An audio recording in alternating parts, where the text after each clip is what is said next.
Yo. What's up, business? Welcome to the most bootleg podcast live on the internet right now. You can't get no more bootleg than this. All right. Me and my boy Briss, we back on this thing. Third time's a charm off in this thing. Hopefully, well, no, this time it ain't gonna go down. From a technical point of view, what I would like to let y'all know is this is a program I personally like to use. I had to re-wipe my whole computer last week, and there's some certain programs I need to put back on so it'll let everything run efficiently. I completely forgot about that part, so please, forgive me for that. No more shout outs. We go get right to the damn stories because it is what it is around this thing. Let me go and do the one thing I did want to say, and as y'all see, this is a new program. Anybody that want to join back into the healthy haters, hateration nation, go hit the join button, hit that culture crew healthy hater level. You can just as easy if you already in a culture crew member, you want to be able to call in on our live shows that we have every Wednesday and starting on Fridays. Also, when I go back to my live lunches, I will be having a call in lunch once a month and things for anyone that has time, has a job, they can talk, but we'll have call ins. Please join the healthy haters. The main thing is our gathering of haters every Wednesday, though. All of the old members know what the business is. Great conversations, great fellowship of things, varied topics. We try to stay on one topic. We always go a whole bunch of other places. Let's go on and get into it. Today, we're going to start off with this week. And we already talked about this in our previous live when Kendrick dropped his song "When the Let the Party Die." He mentioned Lecrae, D1, and they reacted to what he had to say, and apparently Baka Not Nice reacted as well. Let's see what they had to say. This is courtesy of, what is this? hotwirehiphop.com. Let's see. Last night, Kendrick Lamar took the internet by storm by surprise releasing a new track on Instagram. The song, which fans have dubbed "Watch the Party Die," sees him pick apart the music industry and modern culture. At different points, he even name drops Christian rappers Lecrae and D1, applauding them for their character. Sometimes I wonder what Lecrae would do, fuck these niggas up, or show them what prayer do. He rhymes towards the end of the song. I want to be empathetic, my heart like D1, but I would ... He spits another point, omitting an apparent threat. Of course, D1 and Lecrae wasted no time. Quickly took to X and Twitter to share their reactions to the shout outs. Lecrae says, "Love you, dot, always here." And I don't know if you're aware of this or not. Lecrae could have had a Dot feature if he had pursued it. And he just wanted to stay cool with Dot. Dot was like, "Yo, me and you could just light the world on fire. We do a song together." And he said they never had a conversation about that again after that. And it was like, I'm pretty sure if I brought it up, it probably would have came. But he was like, I wanted Dot to know I ain't there for no future. He's just a cool cat. And I'm just, down for being cool and stuff. So shout out to Lecrae. That's some real shit. And then D1 responded with, "I appreciate the shout out, brother." That's how he be saying, brother. Yeah. Appreciate the shout out, brother. More than you'll ever know, a shift is happening. The time is now. Go back to D1. And me and you had a conversation. A lot of people don't know how deep in the game D1 is. He been making music for a very, very, very long time. He know a lot of folks. So shout out to D1 and a message. I'll be rocking with it. Lecrae simply wrote alongside a prayer emoji, "Love you, dot, always here." D1 shared an old photo of him and Kendrick, thanking him for the mentioning him and delivering a hopeful remark about the future. Let's see. Shortly after the drop, for example, DJ Akademiks took to his comment section with a brief but telling message. "No, no, no," he wrote. What is it? What is it with you, bro? But we gonna go into Akademiks, pause, in a second. Some listeners believe that Kendrick took an aim at him subliminally on his latest drop, suggesting that he's been too loyal to Drake over the past few months. Influencers talk down because I'm not with the basic shit Lamar raps, but they don't hate me. They hate the man that I represent, the type of man that never dick ride because I want a favor. What do you think of Kendrick Lamar's new track? Now, me and you talked about this the other day. I personally and a lot of other people are saying, yo, this track is about the industry as a whole. Of course, there was a few shots at Drake, but this is mostly a track about the industry as a whole and the party coming to an end of trashness.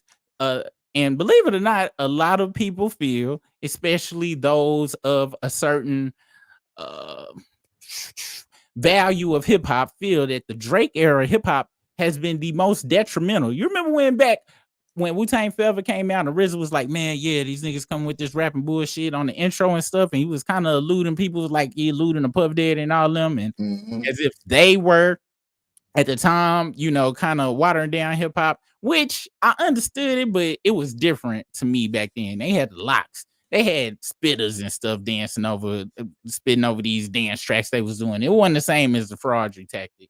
But a lot of people feel that the Drake era rap, period, from like 2013 to right now, has been the worst part of hip hop, period. The materialism done went all out.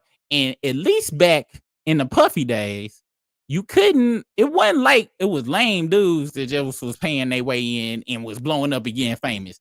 Even the lame dudes that was paying their way in be like, he's lame, don't let him in.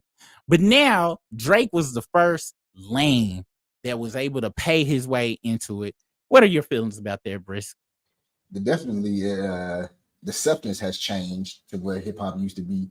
Everybody used to sound completely different. Like Wu-Tang sound like Wu-Tang, Outkast sound like Outkast, West Coast cats sound like West Coast cats.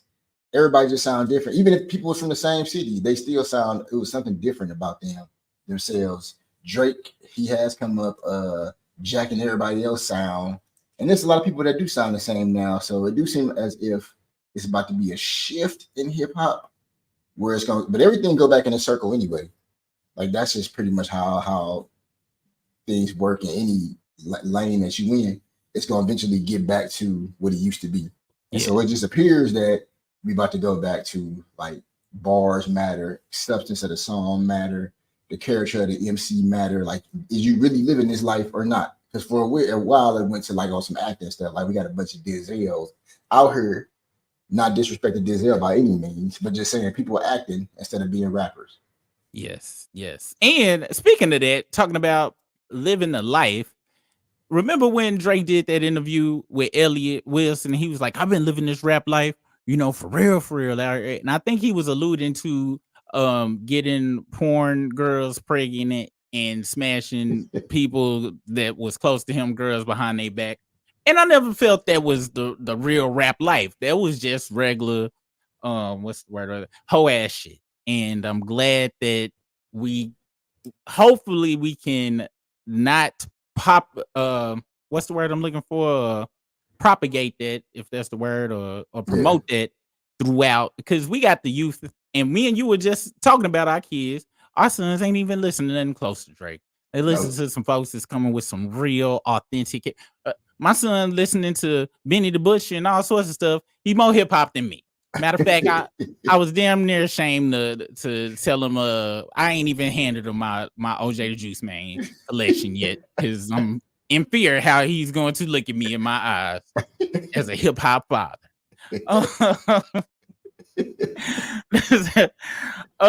So speaking of Akademiks went on there crying as usual, and I found this post, which was great. Now, Akademiks homeboys, thanks to his homeboys and Akademiks just feeling so comfortable online, because I think online is about as real as life and touching grass that he can get. Whenever he got somebody that really is on his side, like really like probably know him and is his homeboy, they always wake him up, and either he go do one or two things. He go cry, be in denial. But in this clip, apparently maybe his homeboy got through to him. This clip is called DJ Akademiks Realizes Midstream that Drake is fake and using him.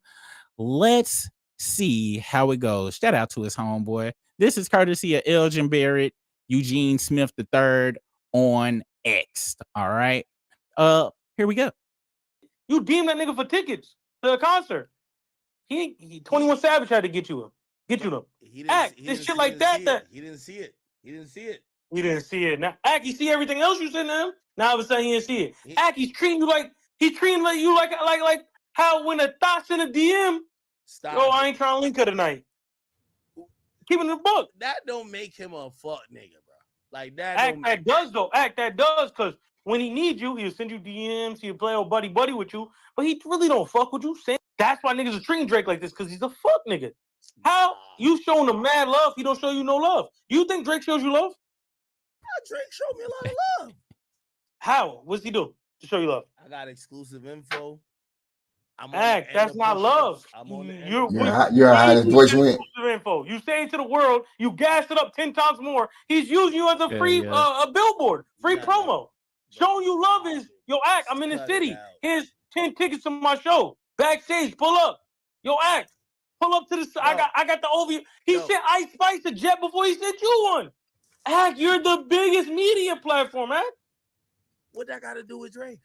He's the biggest rapper. Oh, Act, you're promoting him. You're making Act. That nigga be dropping ass music, but you won't say that because you're a number one fan, my nigga. So you be like, even if this shit ass, you might get offline, might tell niggas that shit was ass. But nigga, you get online, nigga, you fucking jump into it, doing backflips, nigga, all type of shit. Act, the first nigga he should be hitting up when he tapping the city is you. Yo, I'm in New York. Act. I got how many tickets you need for my show tonight? Dude, his homeboy got it. I'm talking about to a T. His homeboy, that's a real friend. All right. That is a real friend. I ain't gonna lie. I always thought Act was surrounded by lame. He is not. He is in his own little lame bubble. And this goes back. Remember the other week?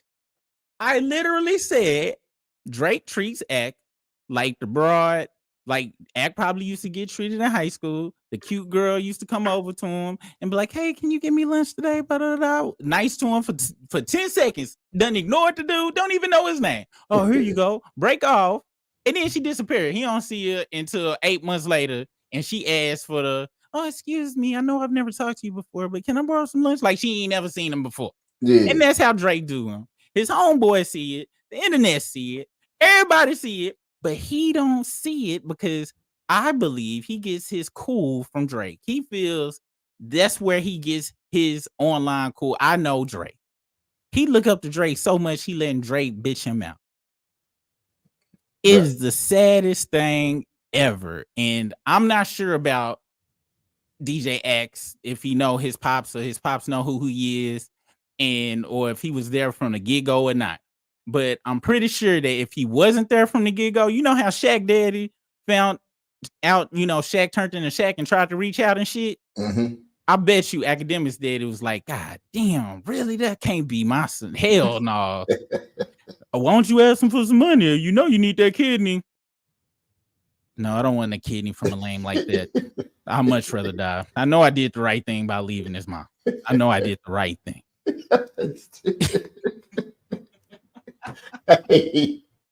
Hey, bro.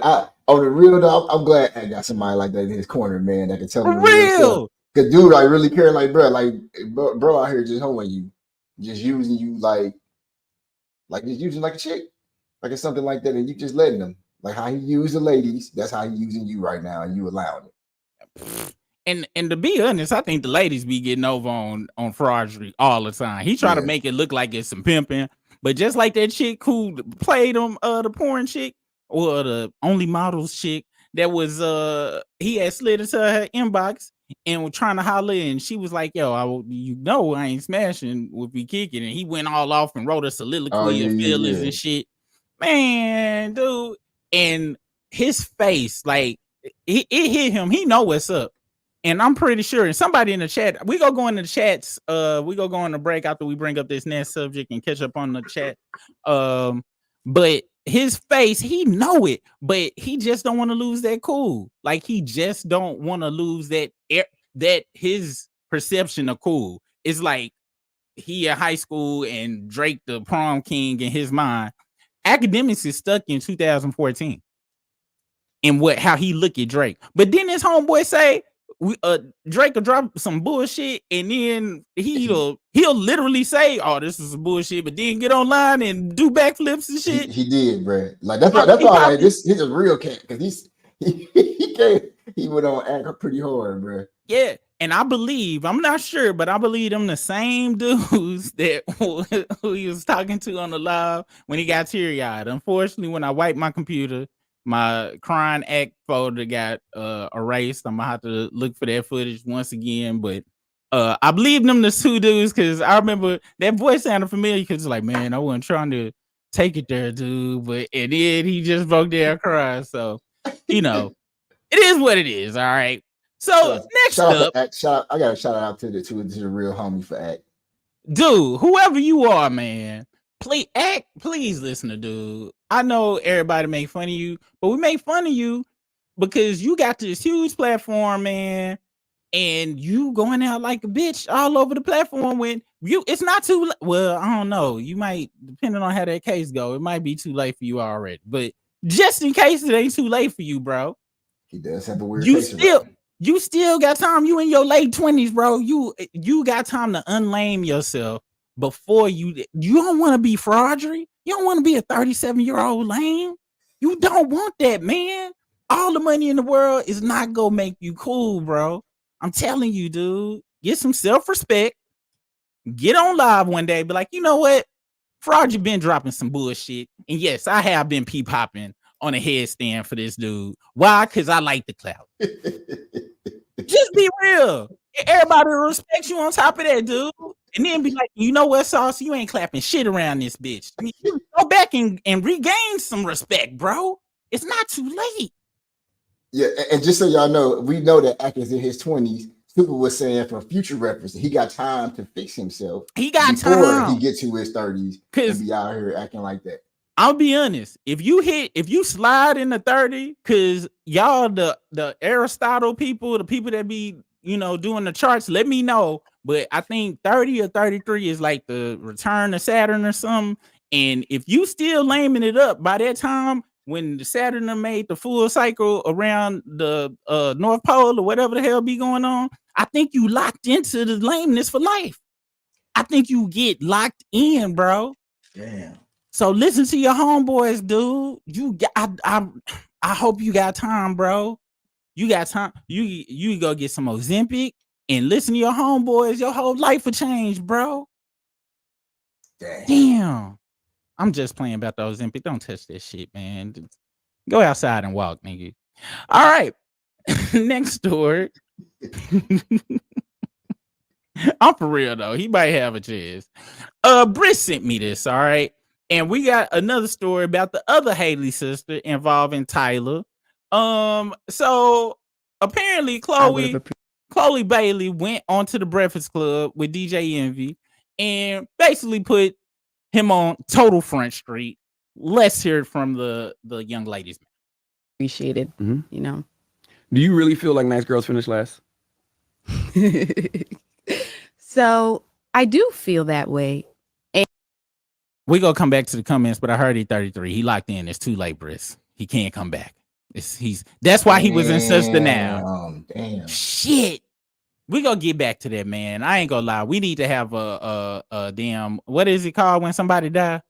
A memorial. Yeah, memorial for Act. Because I didn't know he was that old. I thought he was still in his 20s and shit. Goes to show my brain don't follow lanes that seriously. I don't know your birthdays and shit. I'm sorry.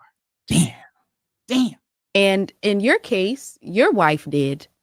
So that's good. Was that a stab? No. Hold on. We got to start that over because I forgot what happened. I would have appreciated, you know.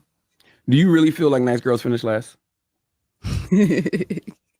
So I do feel that way. And in your case, your wife did. So that's good. Was that a stab? No, that's what the song's about. What is that? That's what the song is about. Like that's something. Yeah. Damn. You think that's gonna happen? You think it's a setup? Man, they set that whole little skit up, nigga. Do you know the song she talking about that just got released? I ain't heard the song yet. Exactly. But now we talk about the song, ain't it?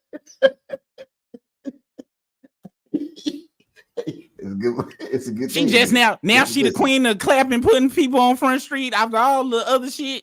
when they was going in about her sister being pregnant and stuff, she was kind of standing up and shit. But now she going on radio shows and just putting what's his name, the yellow boy on Front Street like that. Hell no, nigga. This was a Shannon Sharpe bullshittery move of trying to drum up some. When did her album come out? You remember the movie with Charlie Sheen and Chris Tucker? What was that movie called? Because he was talking about Street Sweep.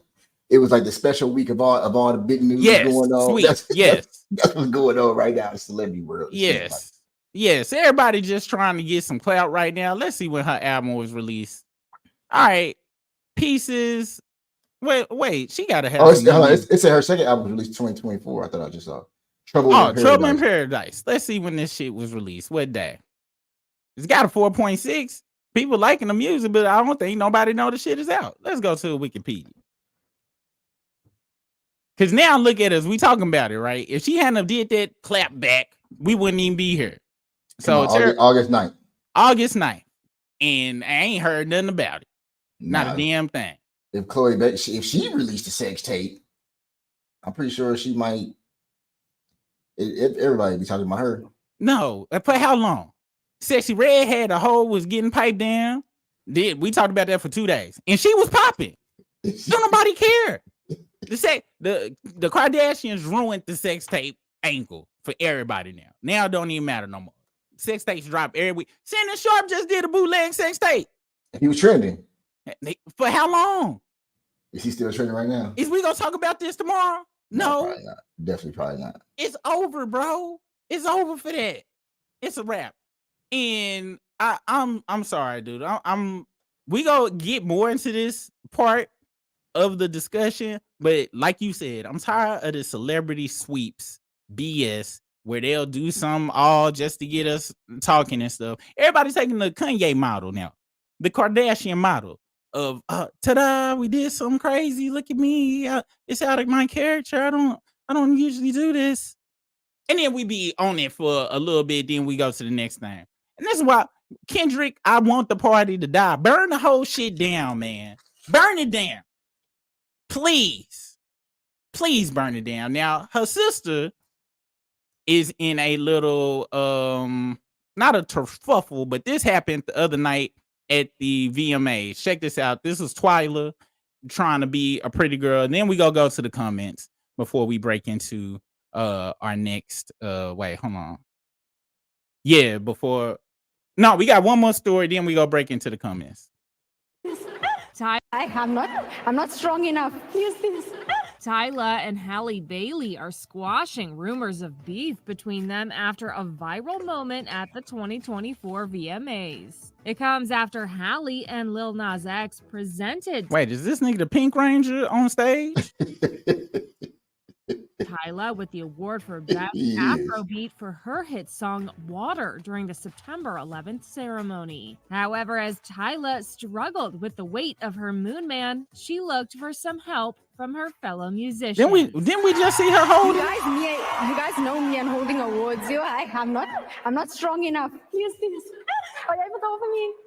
Some took the moment as either a slight by Tyla or by Halle, who people thought didn't step in to help hold the statue. However, both women are letting the comments roll off them like water. They each take to social media to address the commentary, with Tyla writing on X, formerly Twitter, later that night, "Y'all make everything weird. I was not asking my girl Halle, we just girls." Adding, "Shut the fuck up, I won a VMA." For her part, Halle also clears up any confusion, reposting Tyla's message and writing "exactly" with a heart emoji, adding, "Love you, babes, congrats." The moment wasn't just a victory for Tyla personally. All right, they're about to go into her whole personal life. What I don't understand is, this is the only thing I got to say about the shit, is she was talking about the shit was too strong for her, but when she got outside, she ain't had no problem holding that bitch for the camera. With the weight of her Moon Man. She can you guys hold this for me? You know I'm not strong enough.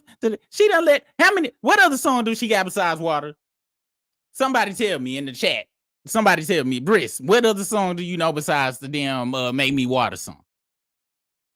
I can't say. Exactly. So for the hair, and I ain't even seen a damn video. I don't even know what the hell she got a VMA for. I'm gonna check out the video. But so the two sisters is now, you know, in the news. One for some bullshittery that's from somebody else, and the other one tried to start some bullshittery. And I feel for these sisters really because they so talented, man. They so talented. They should be much bigger than they are. If you look at the damn credential list for her album, bro, she got Anderson .Paak on this thing producing. I don't know who that is, but well, Anderson .Paak is on there, okay. And it was such a long list of people. I just knew it was gonna be some other heavy hitters. Maybe that's why we ain't heard nothing from it. But I just feel bad for these sisters. But I know what the issue is, and a lot of y'all, the Beehive going to get your stingers ready. It's because they signed in the back, and she ain't signed who? Beyonce, and she ain't. How your boss on tour dropping albums they sell ain't gonna have time to push you? Anybody that it just can't work like that. You got to be under somebody that's not trying to be really technically your competition. You could be like, but she dropped the country album. That's competition. Any female solo artist, they should have probably stuck together as a duo. But you know, it is what it is, man. I really hope they can come out and do something, man. The Little Mermaid fiasco with Haley, everybody was hating on that, which I ain't gonna lie, I don't like Disney making none of these movies. I don't care what color it is. It just make me mad. I be mad until I go see it, and then I be like, oh, it was all right. Little Mermaid was all right, but I was mad beforehand. I refused to go see Lion King, but Aladdin, Will Smith did pretty good as Aladdin. I was hating on it beforehand. Me and my daughter sitting down and watched it. I was like, oh, it was pretty good. It was a pretty good movie. The Jungle Book was super good though. I'm glad they redid that movie. But I'm always go hate because my cousins say this all the time. Why this generation got to steal shit from our generation? Have you ever heard? We had the greatest generation of content that ever came out. We had the greatest generation of content ever. My cousin gets so pissed off when he hear a Gen Zer or a young Gen say a Martin quote. Because they wasn't there on Thursday night. How you can't be quoting Martin just because you see the reruns on BET Plus? You wasn't there. So that's how I feel about these Disney movies. Stop remaking this shit, stealing our childhood to give it to theirs just because y'all ain't creative enough to come over to childhood for these bastards. All right, one more story, then we go get to the chats. Next up is Donald Trump. And I'll let him speak for himself. What they have done to our country by allowing these millions and millions of people to come into our country, and look at what's happening to the towns all over the United States. And a lot of towns don't want to talk. It's not going to be Aurora or Springfield. A lot of towns don't want to talk about it because they're so embarrassed by it. In Springfield, they're eating the dogs, the people that came in. They're eating the cats. They're eating the pets of the people that live there. And this is what's happening in our country, and it's a shame. ABC News did reach out to the city manager there. He told us there have been no credible reports of specific claims of pets being harmed, injured, or abused by individuals within the immigrant community. Well, I've seen people on television. Let me just say here, this is the people on television say my dog was taken and used for food. So maybe he said that, and maybe that's a good thing to say for a city manager. I'm not taking this from but television. But the people are on television saying their dog was eaten by the people that went there. Again, the Springfield city manager says there's no evidence of that. Vice President Harris, I'll let you respond to the rest of what you've heard. This was important enough for him to get fact checked on and pushed back. I ain't gonna lie. Like even if that is true, which I don't found anything to say that 100% it is or anything like that. Even if it is true, like I would have been like, "Hey, brother, you might not want to lead with any of that." What the fuck? You might not want to say nothing about that. Every person, including you, have come to me talking about, I want to hear some policy. What are you gonna do for the country? No, what are you gonna do for my community? And this nigga talking about dogs and cats getting ate. And was standing strong on it. And I believe the question before that had nothing to do with that. I don't even know. Yeah, I don't even know what the question was. I just keep hearing that clip right there. I haven't watched the whole debate yet. I wanted to. I watched the first question, and that was it so far.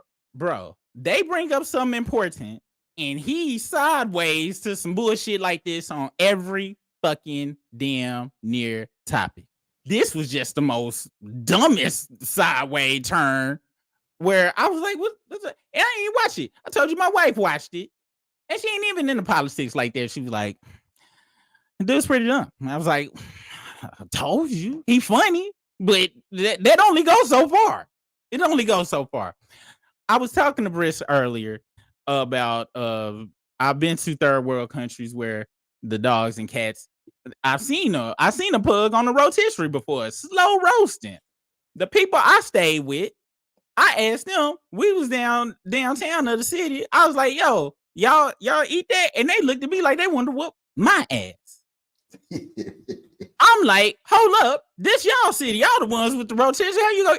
People that eat that for real, really be on this. It's socioeconomic classes everywhere you go. I was in middle class of the area I was in. All right, they don't do that shit. You got to be. That's the pork and beans, the beanie weenies of other areas. All right, I'm not escaping to America. That's got the best government cheese, the best government powdered milk. Why I'm coming up here and eating Fido? Why do I believe these people up here escaping, stealing? And he said stealing pets. That means it's got a Scooby-Doo collar on it, and it will respond to a name. I don't believe anybody is coming up here, sneaking in backyards, risking life and limb for a chihuahua. I don't believe it. And if it's a stray dog, I sure don't give a damn. I don't give a damn when damn Panda Express do it. So why the fuck I'm gonna give a damn if these motherfuckers coming from up here is eating the damn dogs and cats, if that is even true, which I don't believe it is. I'm just saying, I ain't never heard a woman complain about her cat getting eaten.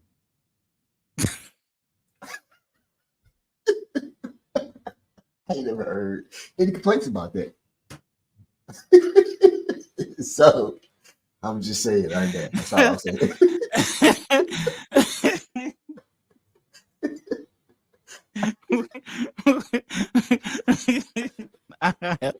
I'm talking about ever heard about that complaint. Ever. Myself. Let's get into these super chats. Oh, and we got a new member. One Proud Mama 67, who is an OG, a channel OG. Welcome to the club, G Willikers. Thank you so much for joining. And I can't wait.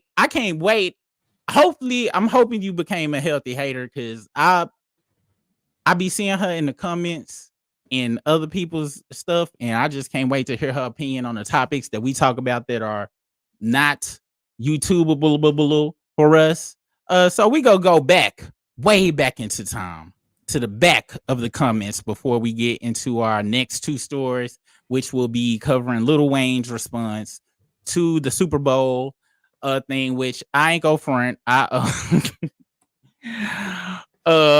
posted, I made a meme because I made a cover of one of our older videos, which the name of it was Lil Wayne Ain't Tripping. And apparently I was wrong. I found the whole he don't give a fuck face and everything. It didn't take me long to find it. And apparently I was wrong as fuck. But we gonna go into that. Also, before I get into the comments too, I do want to go over our community post really quick. This was posted a day ago. 33 million views, 2.6 million likes, and 111,000 comments. But they told me no one wants to listen to Kendrick. All you super Kendrick fans out there, shout out to y'all. Is being proven, which I don't understand how people try to act like this nigga is not that nigga like that. Like even when me and you talked about it, I was like, yo, I don't listen to him like that, blah blah blah. However, I know all his album names. I knew them all. Like, it's no way you don't know who the fuck this man is. And I'm still trying to figure, like, why are so many people complaining about this man being in the Super Bowl? Like, this is what we want stuff like this. We want somebody on here talking about positive black stuff on the Super Bowl. Yes, and let's go put on a good show. And go put on a good ass show. This nigga did a whole 20-minute set in a sweatshirt on the inside in California. Didn't take it off. He didn't pull his hair back or nothing till the damn lights went on, came back on. He is prepared for the Super Bowl. Matter of fact, I think that was him. That was probably his Super Bowl audition. May have been, because I have seen a few videos of Wayne just walking off stage when things didn't go right. Wayne is probably gonna pass out with fans on his body. Now, what was crazy to me is some of these comments. Now, some of these comments was hilarious. Those shoes look like they belong to Akademiks. And this was not including Twitter and YouTube. I don't think I'm far off, but I definitely listened to that song on Instagram last night over 10 times. But it was some haters, and not the good kind of haters. And I forgot, you know what? I'm not gonna even use that word because hate is needed. It was some hoe ass motherfuckers in the comments that was saying some shit like, let's see, hold on. I seen one, damn, and this is facts, more than all 100 gigs combined. Super facts. And all the drizzly ball gugglers was always want to bring up numbers and see what the numbers are doing. And it's crazy because the actual haters done been drowned out. I'm sorry, the whole ass motherfuckers then got drowned out because this ain't true hate. These people that come in these comments, this is cope. The copers have came in here. That's my new word, copers. I'm trying to see it, but somebody was like, yeah, 11 million is not really that much on Instagram. I'm like, get your bitch ass out of here. Get the hell out of here. It's definitely a game. That's a lot. Yeah, that is a game. All right. So that was posted. This is Future's new album mixtape cover, which is The Dungeon. Any ATLians out there know this is Rico Wade, Mama House, where The Dungeon was created. And you see that color. It's eerie. I can't wait till this tape come out. Hopefully it's gonna be more Fraudry attacking on there. Happy birthday to Busy Bone. That was a day ago. Somebody said that this was a pausable picture, and if Fraudry had took this picture, we would have went in on them. Which is I'd say I'm gonna go in. Here you go. Chimp One Up said, "I gotta be fair. This pic is sus. If a rap artist took one like this nowadays, he would be mean like crazy. But happy birthday, Busy." Which this picture is not really sus. Is this a sus picture to you? Like, I don't think so, but I definitely do believe. I don't think it's sus, but I do believe if Drake would have taken this picture, he might have got roasted. As he should. But this Busy Bone hair been long like this with braids since he was like 13 years old. When he came on the scene, this is just what he did. Wishbones had barrettes and hair back in the day. Don't nobody care about that shit if that's what you of. Yeah, that's what this looked like, a Busy Bone picture. This is not off the brand of Busy Bone. Sauce Walk can take pictures like this. Nobody give a damn. This dude right here, I think he is a secret fraudulent. That's what I think. But I don't think that's possible. Man. It's the person that is possible, not them. Man, them Black Air Forces that's on that Kendrick album look like it been through at least 4 years of McDonald's shifts. I ain't gonna front. He definitely messed up by having that picture right there on the damn cover, bro. Hey, I'm talking about they clock out of McDonald's and clock directly into the Waffle House right across the street. Them shoes been through it. And fight 7 people. them hold up. Let's go back up to them. Them shoes, bro. Woo! But you know they found the actual where this picture came from, right? Where it come from? It was an eBay posting, and I used it for our actual the eBay joint. It was an actual eBay pair of shoes that he went and got there from, and they think that these sold right before he posted this, or if they ain't sure yet, I'm gonna go double check one day. But this was on the Dark Kenny and stuff. That's where they got it from. So I was like, this is dude be on the internet, dude, for real. And one more post, and we'll dig into the comments. Jay Electronica calls out New Orleans that are mad about Lil Wayne not headlining the Super Bowl. We go hold on to this one. We go get into these comments real quick, and then because that lead into our Lil Wayne story. And we'll go into there. Teresa Kimbrough in the house. Hey. Culture Club crew member. Or maybe he'd be a hater. I don't know. I wish he would put like different variations. But yes, third time is a charm.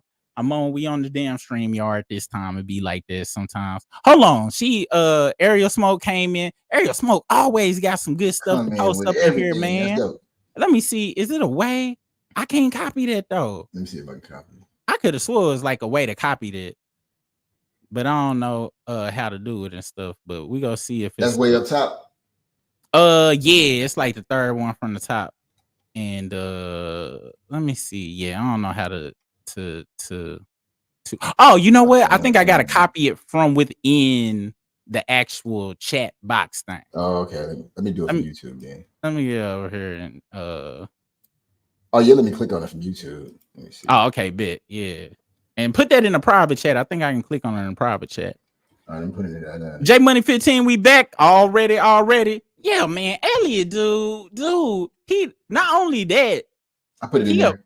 He a flip flopper, man. Because when he was boasting about, oh, I got this. I'm the last person that got a big interview from Drake. And then when Drake turned on his ass for him just being a normal person with ears and shit, finally, and giving Kendrick his pops and doing the shit with DJ Head, then he kind of turned heel on Fraudry when I'm like, man, look, all of the yellow M&Ms, man, need to stick together.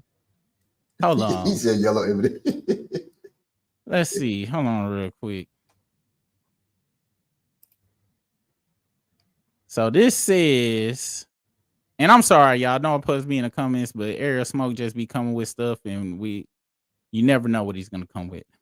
I run this shit. What? Ariel Smoke, I stopped following Elliot Wilson. Why is he still showing up on my timeline? Do I have to block him before he blocks me? I run this shit. Shout out to Ariel Smoke. Hold on.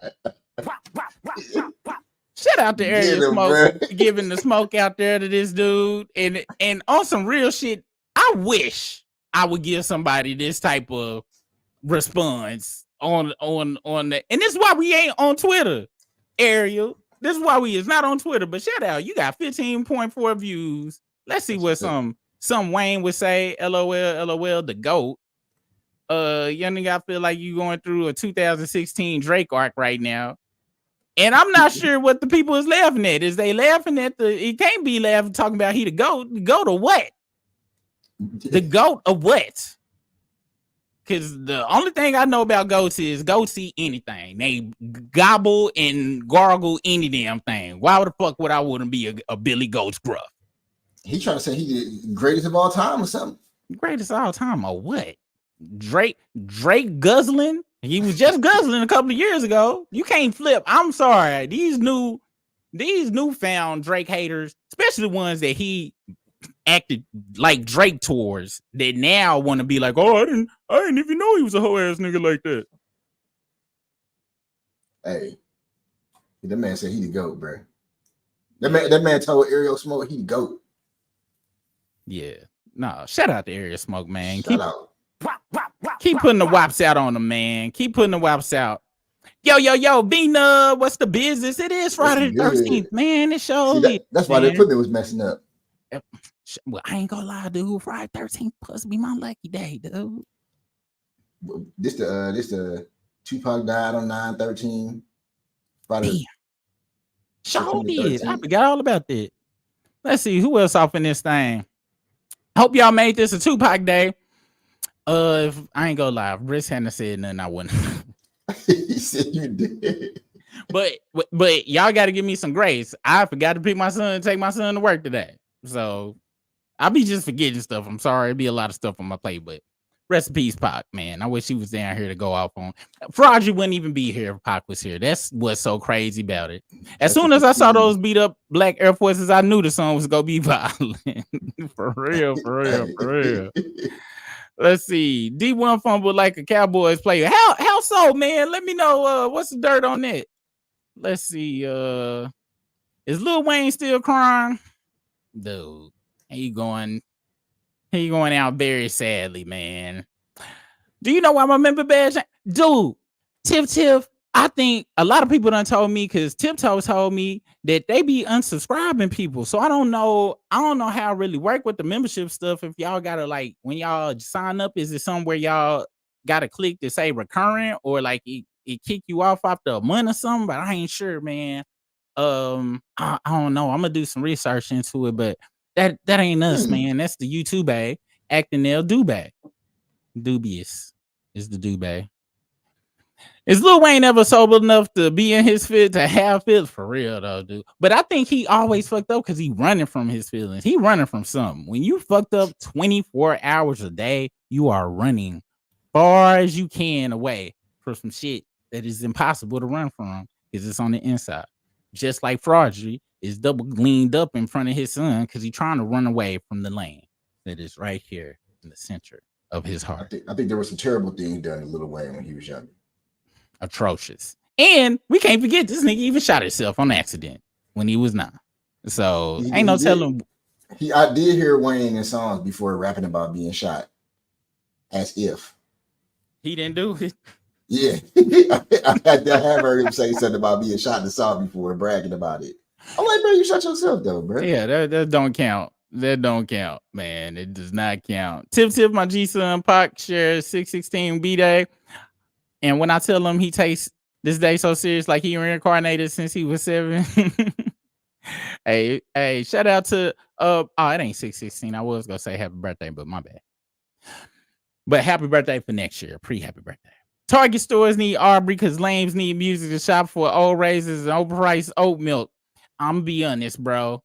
I ain't gonna front. Lately, because Walmart is that's my store of my city where I'm from is Arkansas. I love Walmart, but lately I've been catching myself in damn Target because Walmart be letting the damn cancer people and the other people loiter the only people I'm cool with being up there is the Girl Scout people, but all the other people, and I'm sorry, mama. My mama died of breast cancer, but she know I didn't like them people up there loitering at the beginning of the Walmart because I'm gonna say no.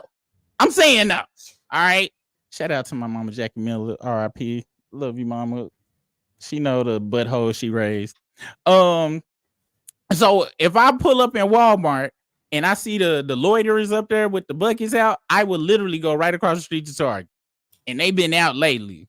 I'm talking about They ever had a loiters at Target? They don't have. I have never seen a loiter. Now, with that being said, Target is I don't get the hype for it. I do like the atmosphere in Target, but I like the grittiness of Walmart. And they actually do Walmart. I like how that statement though. I like how the floors is damn near concrete. I liked it. But I was in McKinney, dude. They got a Walmart, bro, that's built kind of like a Target, bro. Like the clothes and stuff got like lights and stuff. It look like Abercrombie up in that hole. And then they replaced all the open freezers with these slide door freezers and shit. Like what's the name of that store everybody be fucking with? There's some bullshit though on the real. You know who I'm talking about. It's not all these, it's the brothers other Trader Joe's. Trader Joe's, yeah. They got the slider, they changing that whole Walmart, man. Wow. Yeah, dude. Yeah. I bet that Drake interview with Elliot made Kendrick throat for real though, man. Drake is a fraud, dude. Elliot is a fraud. Anybody who Akademiks, Elliot, all them dudes, man. Anybody who, cause this is what I don't like, man. And this is one thing about the industry that people don't understand. It's very fake, right? Like people, it's very it is a very transactional. Everything's transactional. We talk about Drake being fake, but that's kind of how the industry is and shit. And the more you seeing people out is the more ball sucking they was doing, trying to be seen and go here and do all that or whatever. And it's just funny to me how certain people that was like, oh, you know, I did this, I was this close to Drake. All right. Now, since he being abroad and his skirt then got pulled up 100%, now they want to flip. I don't like that shit, man. If you thought he was a hoe ass nigga in the beginning, you gotta ride that the whole way through. Or initially when you be like, you know what, this dude did some hoe ass shit. and I pimped him for an interview. Say some shit like that, but don't be trying to, I that's personally something I don't like. Personally, something I don't like. All right, we about to get into the Lil Wayne stuff, and then we'll get back into the comments. What's his name? That dude, Jay Electronic, had posted. Where is the Jay Electronic thing? I just had the thing up. All right, here we go. Jay Electronic calls out fellow New Orleans that are mad about Lil Wayne not headlining the Super Bowl halftime show. I don't expect no gangster that's scared of the white man, period. Niggas got all this smoke for Hov, but they ain't got no smoke for David Griffin or Jimmy Iovine or Lucien Grange or Leo Cohen, etc., etc. I do not respect your gangster, and I don't live nobody more than love. And I don't love nobody more than I love Allah in the person of Master Fard Muhammad, the great Mundi, the risen and exalted Christ, the most honorable Elijah Muhammad. Oh, that's the title for dude. And I've been having my kids call me daddy all this time when they should. I'm reworking my title tonight, damn it. Because that's me. I'm Ned of this house. And the Messiah, the Honorable Minister Louis Farrakhan. And I'll never let my city down and be praying and be a play on pussy ass nigga for nobody. Okay, I'm sorry. They did some great editing there. And let's be real, 50 Cent just opened the entire industry in Shreveport and these pussy ass night slaves. What does he call him, a night slave? Damn. I hope that was a typo, because I'm starting to type. Night slave is my new kind of slave I'm using. Covering over a football game, crying over a football game. If you don't get the fuck out of my face, these are the truest words of what? I can't think of no word with an S you gotta bleep out. And with a capital S too. And a C. And the C like it's the next letter. That's an E though. I don't know. These are the truest words I don't know, ever wrote. And no, I ain't sorry for one single damn thing. It's the Son of Man against the synagogue of Satan. It is what it is. And how you niggas did Turk was dirty and lame, especially since he really Magnolia and y'all not. Get it how you live? I'm sorry, partner. All right. Well, he went in on the folks and used some cuss words. But yeah, what is night slaves all day? That is, oh boy. That's crazy. How have I not heard that before? That should have been in my vocabulary a long time ago. Not a night slave. I would be extremely offended if somebody called me a night slave. Hey, a night slave. Just imagine picking cotton at night. Damn. Wow. That's terrible, dog. I think the way he used it was like them slaves was like they was proud of their cotton picking and wanted to do it at night. It was like, no, I'm not going in right now, master. I got a whole nother boatload for you. Damn night slaves. Elliot Wilson, the night slave. All right. Here goes Lil Wayne. Response to the Super Bowl. That hurt a lot. For not being mentally prepared for a letdown. Also, this is Marcus Work. We got this footage via Marcus Work Media. I chose this clip because it has another clip of somebody that was just spitting some real ass shit about Wayne. Then we go into another clip of some behind the scenes stuff about Wayne as well. But here we go. And for just automatically mentally putting myself in that position, like somebody told me that was my position. So Lil Wayne has responded. Welcome back to Marcus at Work Media. So let's briefly run through his response, and then we'll get into the feedback of what the fans are saying. People got a whole lot to say about his response, and they didn't really anticipate for his response to A, take so long, and then B, be quite like that. So I blame myself for that, but I thought that was nothing, I thought that was nothing better than that best spot in that stage, in that platform in my city. And so it hurt a whole lot. But y'all are fucking amazing. It made me feel like shit not getting this opportunity. And when I felt like shit, you guys reminded me that I ain't shit without y'all. And what? That's an amazing reality. Now I was hoping he wasn't gonna say when y'all, you know, y'all reached out and stuff, it made me realize that I'm the shit, because I'd be like, damn, that's a little too over grandirizing for yourself. But him saying that I ain't shit without y'all, I get what he was saying, but it's not. This further lets us know why he was not chosen for the Super Bowl. Let's continue. So, like I said, it broke me, and I'm just trying to put me back together. But my God, have you all helped me? So, like Wayne said, he felt let down. He wasn't prepared for the letdown. Nicki Minaj is one of those people that has been vocal about him getting the halftime spot, as well as Juvenile. A lot of his team wanted Juvenile? Where is this dude from? He said Juvenile. to see Anybody who called Juvenile, Juvenile. He might not be like us. I don't know if he like us. That city is more leaning towards Kendrick, because they're thinking like, bro, like, when was the last time you put on a good show? When was the last time you made it through a show and it wasn't a disaster? Y'all, Lil Wayne has finally spoken. This man said he had to wait a little bit because he wanted to be able to do the video without breaking. He says he blamed himself for not being mentally prepared to be let down, and that he loved everybody for standing up and fighting for him and reminding him of who he was. What I thought he should have said was, I apologize to my fans for not being physically prepared to perform at the Super Bowl. Because, baby, you couldn't have performed even if they asked you to. You could barely get through a WWE performance.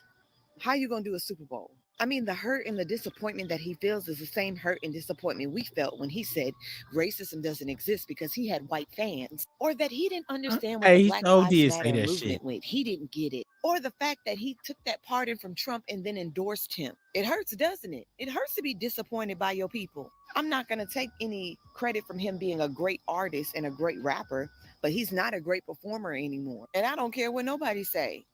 He should not have been disappointed. He is not prepared to do a halftime show. That takes a lot of energy. That takes a lot of endurance.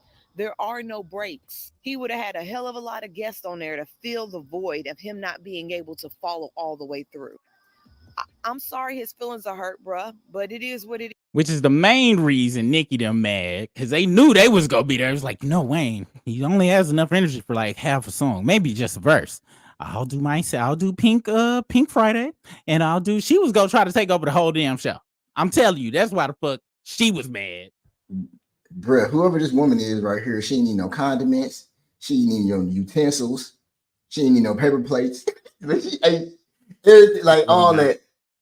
He ate over here, bruh. Like, easily. On top of that, your own people said no. New Orleans said no. New Orleans said no. You got beef with your own people. Don't be mad at Jay-Z at the end of the day. Don't be mad at the NFL at the end of the day. It was your people that decided that they did not want you. They wanted Kendrick. So what I suggest you do, Lil Wayne, swallow your pride, start working out, stop doing all that extra shit that you putting in your body, and get ready for the next time that opportunity comes up of you performing at the Super Bowl, because it doesn't have to be in your city. Remember, you can perform anywhere during the Super Bowl. And I want to give shout outs to this dude for picking this face of Lil Wayne right here. This is how I used to look when my mama was checking my ass when I was fucking up, and I'm really don't. I'm at a loss of words for the trillness that was coming out of her mouth. It's been a lot of realness going on this show today. The academic homeboy. Really?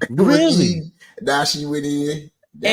And I gotta say, it might be Kendrick. First, Cat told us this is gonna be the year of exposures of bullshittery, and then boom, we got shook. Drake is being toppled, and now people are starting to talk with some common sense. Even AK's circle is coming with full blown common sense. That's great. Yeah. Let's continue with that. Because I don't write it down, I just go right there from there. I move on to the next song, which means I move on to the next thought. I forgot whatever the last song was about. So Wayne got a show in New Orleans on November 2nd. And the blue seats are the ones that are available. You would think because the super outpour of love that Wayne's been getting the past week, you would think the show would be sold out.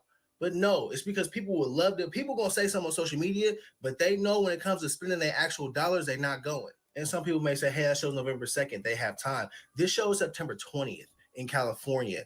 And the blue seats are the ones that are available. Like, damn, that mean even the scalpers ain't even usually the scalp nigga. Oh man, I gotta hit you about that Andre 3000 flute show, dude. But even that was sold out. Sold the fuck out immediately.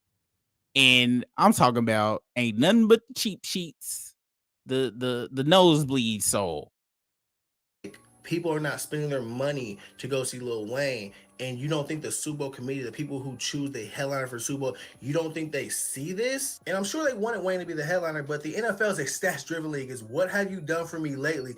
And Wayne is not a headlining act right now.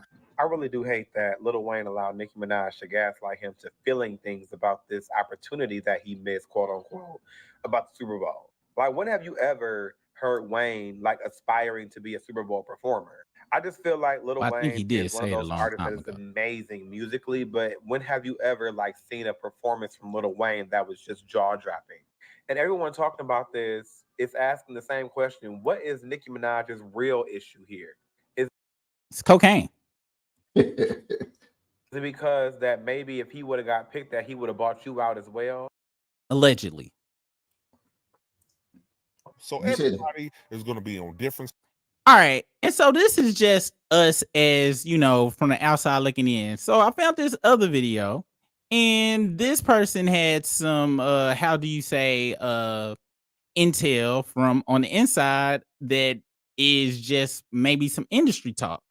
This is MVMO channel. Shout out to them. And I'm clicking the like and subscribe.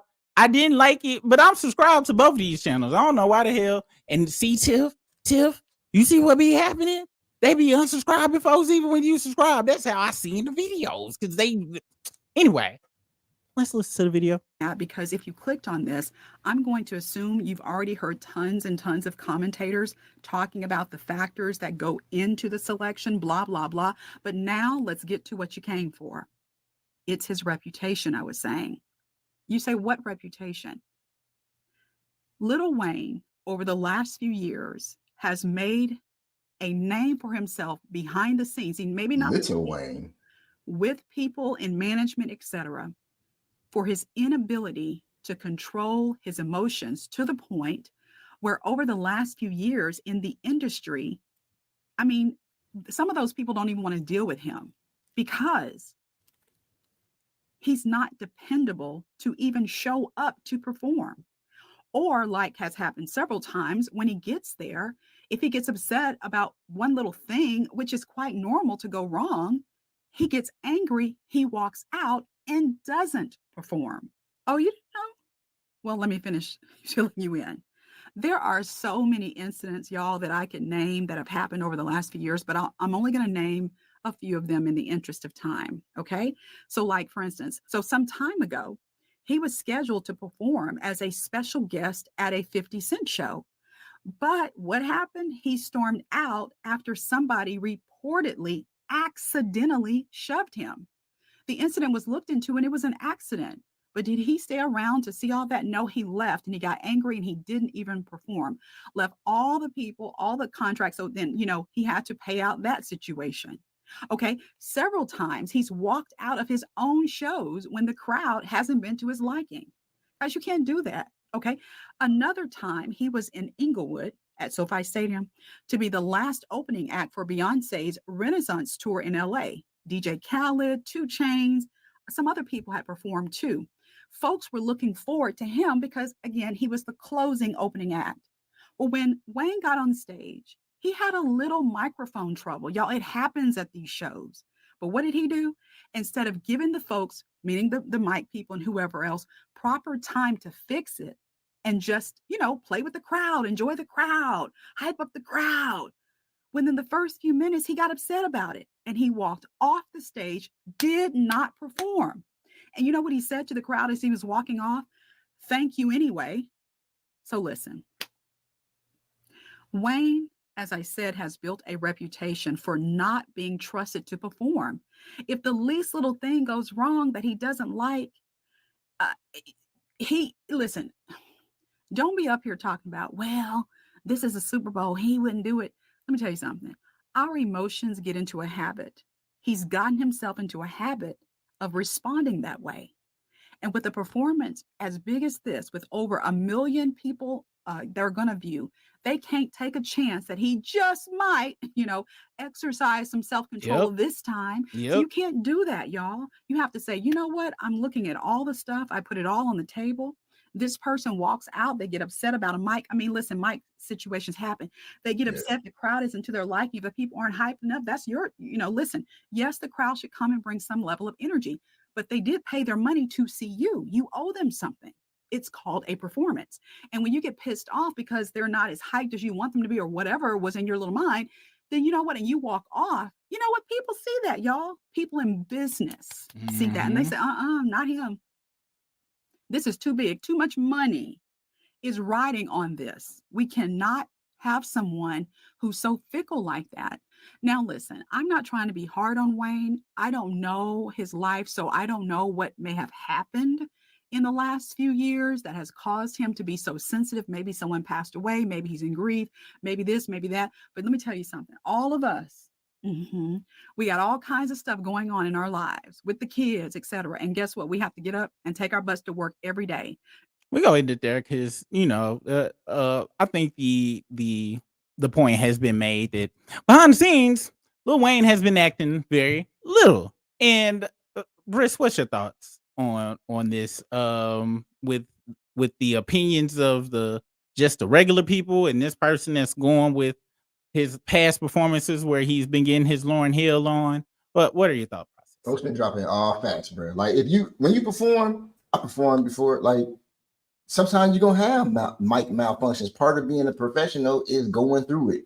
Still going through. Aerial Smoke actually dropped a video of Kendrick mic messing up performing with put it in the private chat real quick. Yeah. Performing with Beyonce, and he just kept going through it. Like he's a professional. He's a performer. Wayne, he may have used to be a performer back in the day, but something going on with Wayne, and he's just not in the right space, man. And everybody's just dropping all this knowledge and all these facts to Wayne. And I ain't gonna say I feel bad for Wayne, but bro gotta chill out. He do gotta chill out, and I think it is, and I want to show this. This is what happens. This is what you're supposed to do. If you got a performance going on, you get your ass right on back up and get in the flow. Like nothing happened. Like nothing happened. Lil Wayne would have just ran off the stage on somebody. And now it's kind of making sense why Wayne was fucking with Drake. And let me explain, you guys. What we forget about Lil Wayne, as much as we love Lil Wayne, as much as Lil Wayne would like us to view him as a Tupac-ish type thuggish character, Lil Wayne has been famous literally damn near from Michael Jackson age. From 9 to 11, 12, 13, he was recording shit. And they didn't blow up until he was about 12, 13, 14, I believe. But he is a child star. All right. He was exposed, especially around super crazy alleged pedo baby doing all sorts of weird shit. Ain't no telling what he been through. We seen him kissing them on the damn 106 in Park back in the Dizzy, but ain't no telling what else Wayne went through. He got shot and all that, but aside from that, he is a child star. He is no different than Gary Coleman. He is no different than what's his name? What's the dude that would be like that be doing the interviews talking crazy and shit, and he always Orlando Brown. He is no different than Orlando Brown. All right, this young man has always, for the most part, he has been famous more of his life than he has not been famous. He has been being catered to in certain ways, unhealthy ways, for an exuberant amount of time, his whole entire life. And as we said earlier, he's on these substances because he's trying to run from something. With that being said, of course, he is not equipped for the Super Bowl, that type of responsibility or anything like that, because his life has never been normal. Of course, he has felt like he has never experienced true racism. Of course, he feels like he was like, I don't know what the Black Matters lives affect him. Because not only is he not of this world for real, because he always somewhere on Pluto or some damn where, his regular life since he was a preteen has not been the same. He was pulling up to school in a brand new Lexus, hanging out with some of the craziest dope boys and killers in the NO since he was very, very small, very young man. So his view of shit is warped. Of course, he is super sensitive person. All right. Of course, he walking off stage, but he doesn't experience something that we never go, no. He might write a book one day, who knows? But Wayne is not equipped for the Super Bowl. He ain't gonna never be equipped for the Super Bowl, unfortunately. All right. And even on top of that, let's say he was equipped. If he was equipped for the Super Bowl, he got enough hits to do that whole 15, 20 minutes easily. Knock it out. Have guest stars. Him and Missy could do a song, a whole bunch of stuff. So it's very unfortunate. And I'm glad everybody bringing up that it ain't just Jay-Z. Like Jay-Z, of course. Do I think Jay-Z had a hand in that decision? Could he have swayed a couple of things a certain kind of way?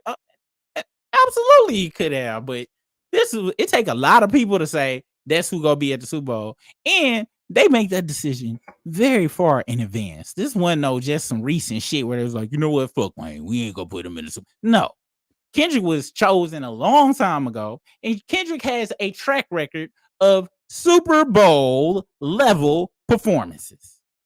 Let me say that again. He has a track record of Super Bowl level performances. Lil Wayne has a track record of State Fair level performances. Okay. Dang. So it is what it is. And shout out to State Fair performances. I saw MC Hammer on the very decline back in the 90s. I'm talking about Off the Pumps and the Bump. And he put on one of the greatest shows at our State Fair. He's a great performer. Great performer. He can do a Super Bowl. Hammer can do a Super Bowl right now.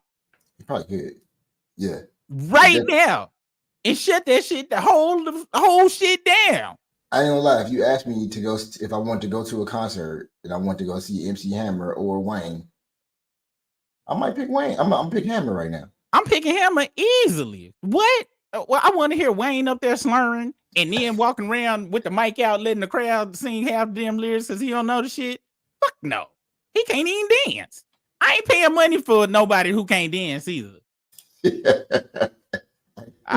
got to be able to dance, damn it, for me. You get my damn hard on cash. There's only like 3 artists that is Outkast. I don't need to see them niggas dance. Wu-Tang. I ain't go front. I didn't pay to see them niggas as well back, and I'm not paying them niggas. I love Wu-Tang, and see, this is why I was telling you earlier about this internet shit. I gotta be honest though. I don't like that these niggas is putting the vagine in their hair and shit. Them niggas is 20 years older than me, but their hair jet black like mine, and I'm growing. I ain't putting no vagine in it. Right, I ain't gonna never put nothing in mine either. I'm not paying for nobody putting vagine in their shit. How do you pronounce that shit? Anyway, I think it's Beijing. Beijing, whatever. All right. And if you got Beijing out there right now as you listen to this, and I mean this like with all due respect, what I need you to do is, and take the phone in here because I don't want you to not watch, but I need you to go immediately to the kitchen sink and wash that shit out.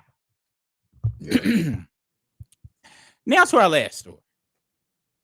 It is Shannon Sharpe. All right. Now, Shannon Sharpe this week, as we all probably know, dropped his phone and was getting it on live. All right. Now, me and Briss, we talked about this on a previous live where I immediately called bullshit on it. Immediately. No ifs, ands, or buts. And I came. What was the reasons I told you these were some bullshit reasons? Because you talking about because when he go on live, like he out here trying to sell these pills. Trying to sell the pills. And I also said that if it was if the tape was real, I don't think it was a Brenda or Suzanne. At least not a natural one. That's me personally. All right.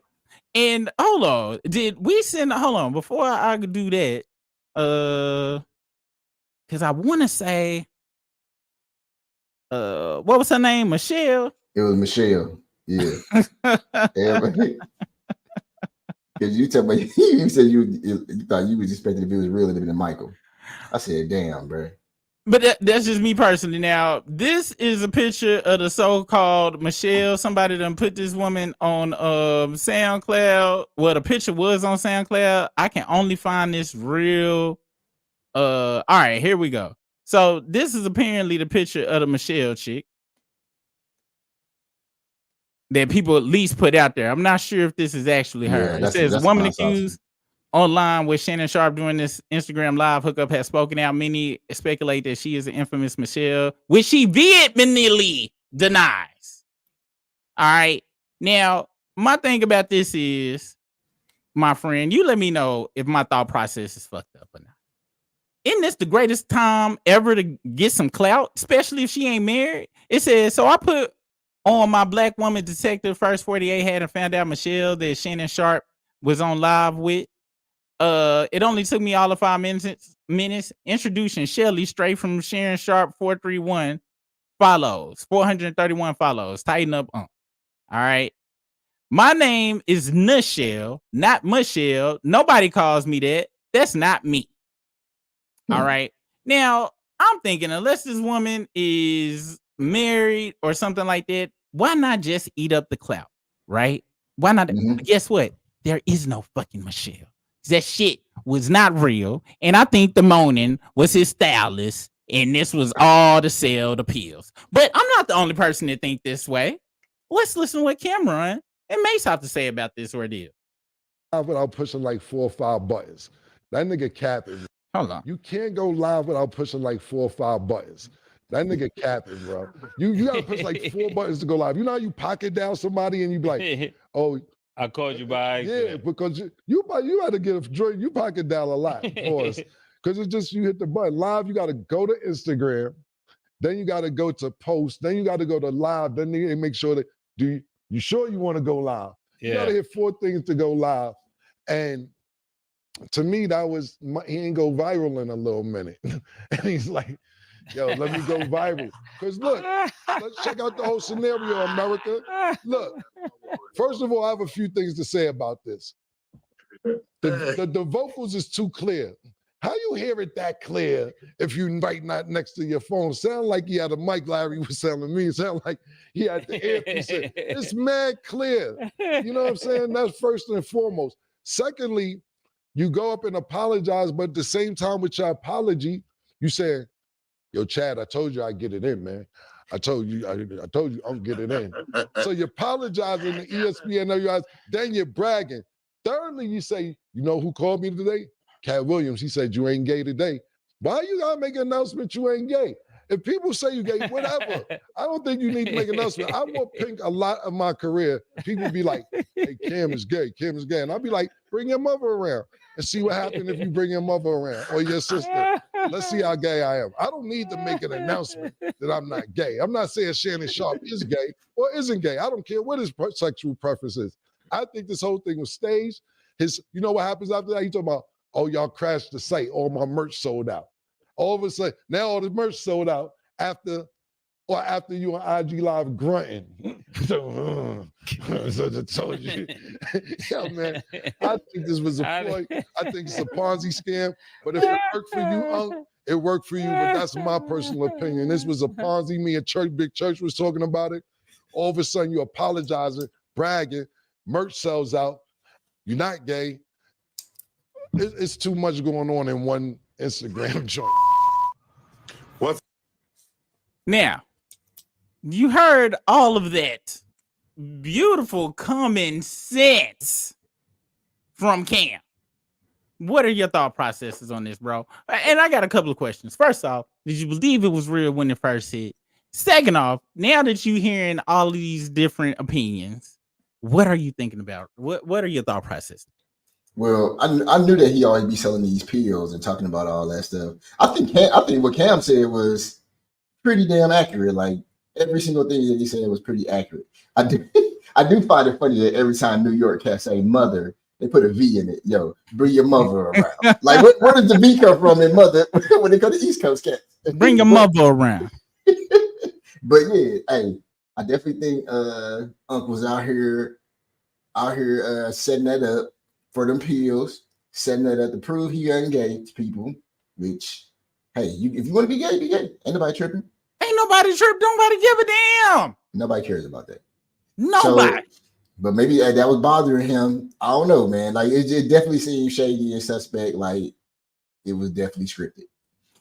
Definitely. And Cameron brought up something which I be talking to you about. We be talking about, which we talked about a little bit earlier about fame and how fame is probably the worst drug on earth.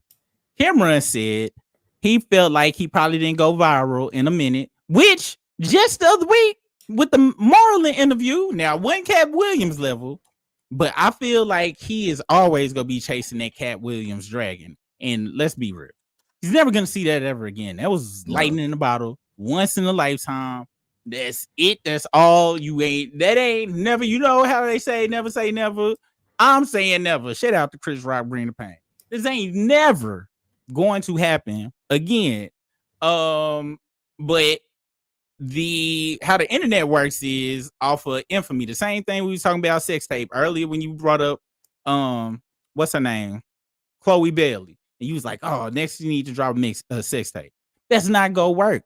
Glorilla had her little shirt malfunction and shit. Ain't nobody caring about that type of stuff no more. Like that's who ain't. Everybody's out on OnlyFans and all of that stuff. They ain't even nothing shocking no more.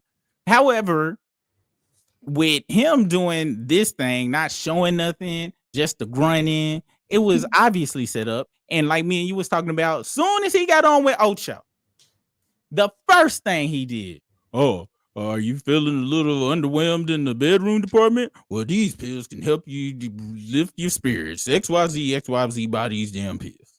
Then Ocho come on there with his damn shades on and I'm so disappointed.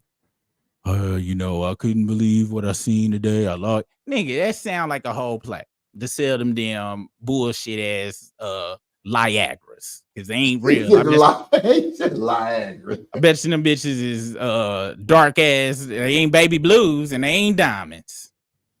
I bet you that. I bet you they the black and the ace of spades, nigga. So this whole internet shit, how people doing shit for clout and doing just outrageous stuff. Unfortunately, it's a good thing and a bad thing I'm seeing.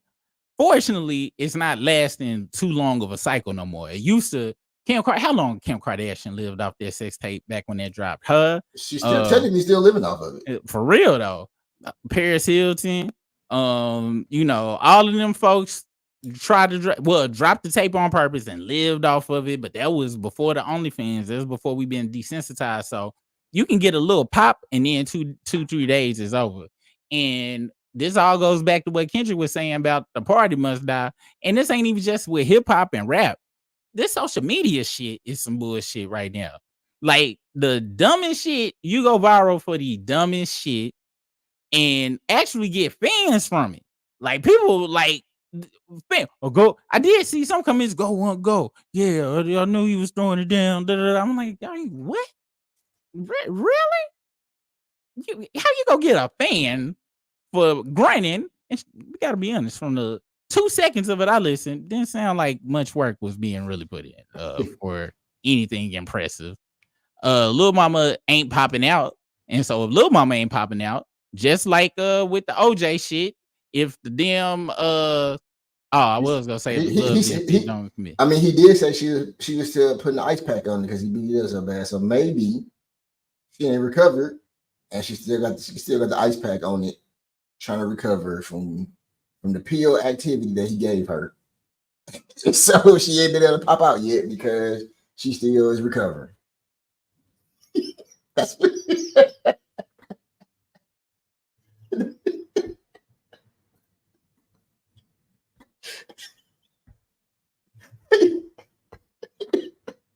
I'm just saying, based off what Unc said, that is probably what's going on right now.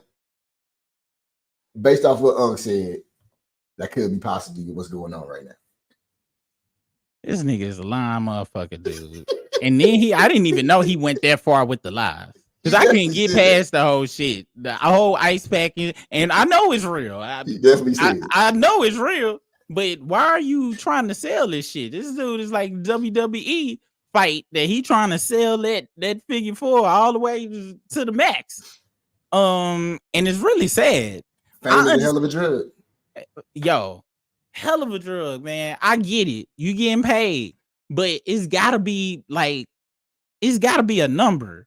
You know what I'm saying? It's gotta be a number that ain't enough for my pride. Or to pretend on some stupid ass shit. I can see if it was a skit or something, but for him to try to act like this is real life, nah, bro. Nah, dude. I don't respect it on no levels. When we was growing up, who was pulling fake stunts like this? Please name a fake stunt. I can't. Well, I can't think of please name a stunt where we found out it was fake. Like somebody said, XYZ, and I'm talking about in the 90s. Yeah, and it wasn't around. Wasn't really no clout to get from certain shit because it wasn't 24-hour eyes. It's just real crazy, man. It's sad that this old man out here doing this. I'm sure he got enough money to not have to do this, but I guess he want more money and more money and more money, and it's just sad, man. That's how I feel about it. I feel like it's a very sad state of affairs. Let's check out Kendrick real quick, and then we go spend the rest of the time in the chats, catching up with you guys, getting your opinions. And this was Kendrick dropping his mic with Queen B. Oh, we ain't trying to get tagged and stuff. Yeah, his mic was off for a little bit. He just kept going. Yeah, you just got to keep going. It's just like the Lou Rawls. Y'all remember the Lou Rawls? Was you here when I showed everybody the Lou Rawls? I don't think so.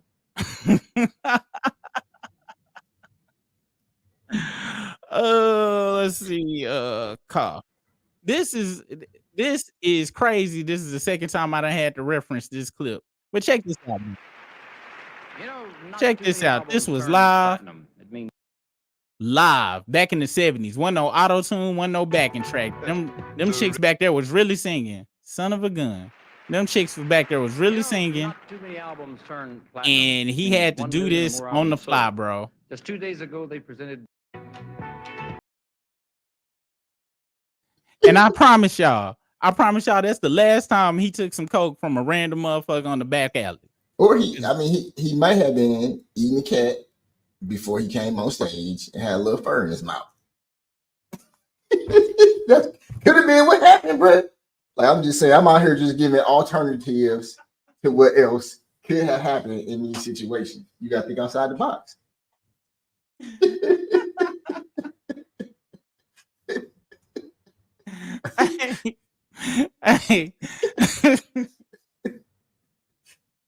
Hey, that's some real life shit right there. Cass was extra furry back then. You know who I don't think know nothing about that? Shannon Sharpe. All right, let's go into the let's go into these comments, see what the culture crew is talking about off in this thing. Let us see. You see, he should have done the right thing and nobody would have started thinking about his performances. Is we talking about Wayne? Gotta be talking about Wayne. I gotta go back up here. It's crazy how far back we gotta go sometimes. Let's see. Y'all hear the NFL debunk malfunction claim that Arby's denied SB multi.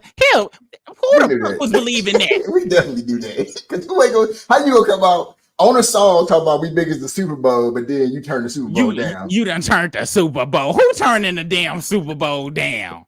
I ain't got damn song or nothing. They call me, hey, you got 10 minutes for the Super Bowl? You damn right I got 10 minutes for the Super Bowl. Brisk, we got to put some shit together for the Super Bowl. Hold the way. Brisk could be like, well, you know they don't respect niggas. You know that. Look, if you come in, if it ain't you, I'm picking somebody else. We going to the Super Bowl. I'm going to Super Bowl then. I'm gonna miss a damn stage in the Super Bowl. Everybody like to talk a lot of shit till that phone call come, and Fraudry never got that call. Patrick himself been trying to get back in the damn NFL since that whole debacle. We saw how real that shit was.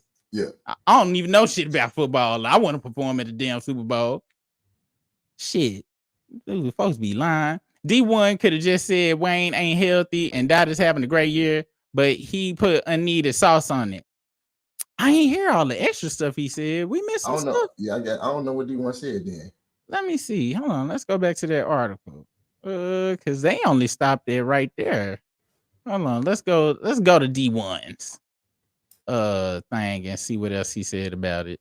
Pause. Damn, bro. Yeah, that's my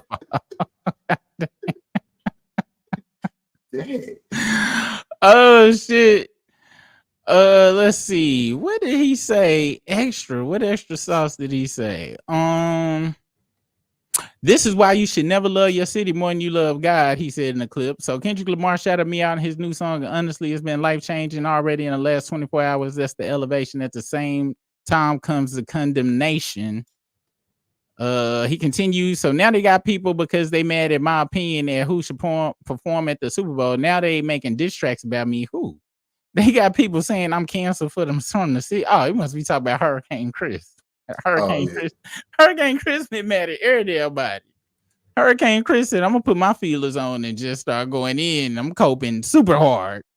They got people saying I better not come back to the city. People I'm cool with making videos mad at what I'm standing on. When it's the same thing I've been standing on since y'all met me. People who I just went on a podcast and it was all friendship and love. Because it's all fake. Now calling me a clout chaser and mad because we got a difference of opinion about who should perform at the Super Bowl. So the biggest rapper in the world is saluting me for my character, and at the same time, it's people in my city trying to cancel me for my character. Z1 concluded the same character that's leading to my elevation is leading my condemnation. Thankfully, I'm just gonna keep being me, keep serving God. That's what got me here. I'ma just be thankful for every part that comes along this journey, no matter what it entails. Let me see what else. I'm trying to find the extra sauce. That was a lot of sauce going on for all I mean, the only line I heard was that's why you should never love your city more than you love God. That's but he basically I don't want to say I hate saying basically saying, because when you say basically saying, I mean they really didn't say it. But what it seemed like is he like, y'all appreciate it, but now that you did this, I've been getting love, I've been getting all kind of love, but also now I'm starting to get some hate now too. And I appreciate it. I know what you was trying to do, but it definitely inconvenienced me right at the moment. But who he talking to? Maybe the fans. I don't know, the people. I don't see no inconvenience. He's talking about these whole ass people that was pretending to be his friend, and now they acting like they ain't because he had. He said the biggest rapper in the world saluted me for my character, and at the same time, the people in my city trying to cancel me for my character. Yeah, he going in on all them motherfuckers. Which I would too. I'd be like, look, all right, guys, look, you're a bunch of hoes. Period. Now the end of the sentence. That's it. But it sounded like when he said D1 could have just said Wayne ain't healthy and Dotter's having a great year, he put unneeded sauce. I'm trying to find the sauce. The only thing I would have been like is I ain't go front when people say shit. Like, and I love God like more than as much as the next man, but this is why you should never love your city more than you love God. If that's the sauce, I get it. You know what I'm saying? But that's how he feel though. If that's how he feel, he been talking about God the whole time. Why is people tripping on him now? And who the hell really like? Who the hell give a damn about Wayne performing like that for real? Hey, we get roasted in this chat. I know you up top. Hold on. Oh, snap. I got It always happens at the end. Get this. Oh yeah, it be like this. I said we was gonna go to the chats. Y'all got some new stuff. I'm trying to respect y'all. Y'all done did comments. I would try to go. You know what? We just doing current comments then.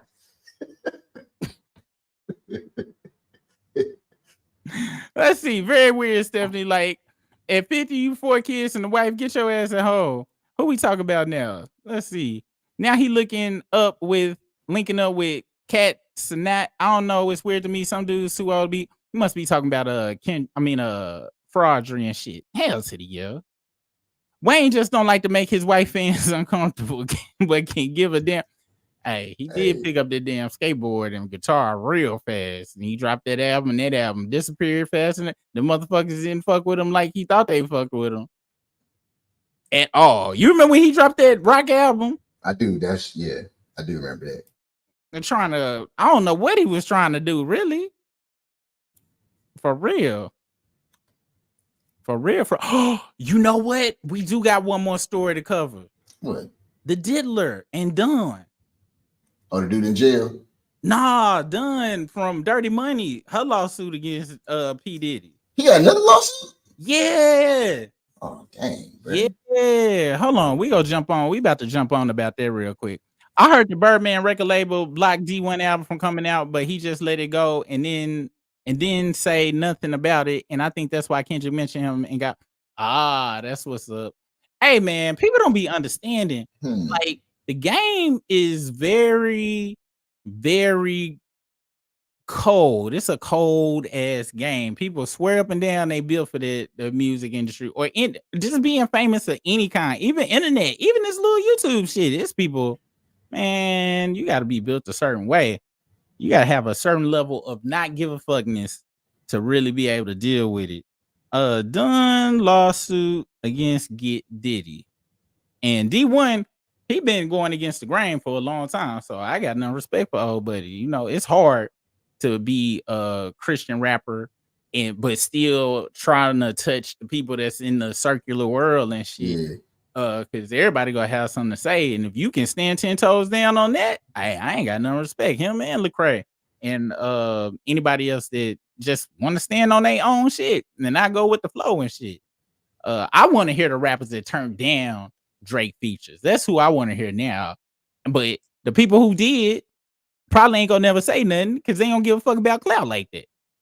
But I'm pretty sure some people that picked up the phone was like, yo, I want to do a feature with you. He's like, fuck off my phone. Click. I want to go start a GoFundMe for them folks. All right, check this out. So this is from page 6. All right. I'm not sure how much details they go, but the Dunn case is some other YouTubers that went into all of the stuff. I'm gonna try to find the details, but this is brand new. All right. This was just published today. And this lawsuit this link may have some more, but we gonna go into what was said recently and then we'll work our way into the case itself. After being named in Dunn Richards' lawsuit against Sean Diddy Combs, Helena Harper is now distancing herself from the whole situation.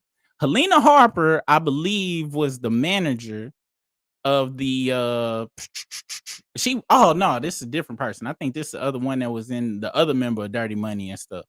My bad. It's somebody else in the case that was a manager on Making a Band, and she would be there kind of like the house mom, I think it was, and she riding with Puff all the way to the end. I thought that's who that was. But anyway, the former Diddy Dirty Money member, that was the whole name of the group. I thought it was just Dirty Money. I thought it was just Dirty Money too. Released a statement on Friday where she denied ever witnessing Combs abusing his ex-girlfriend in 10 years. Because Dunn says she saw some crazy shit. We go find them comments.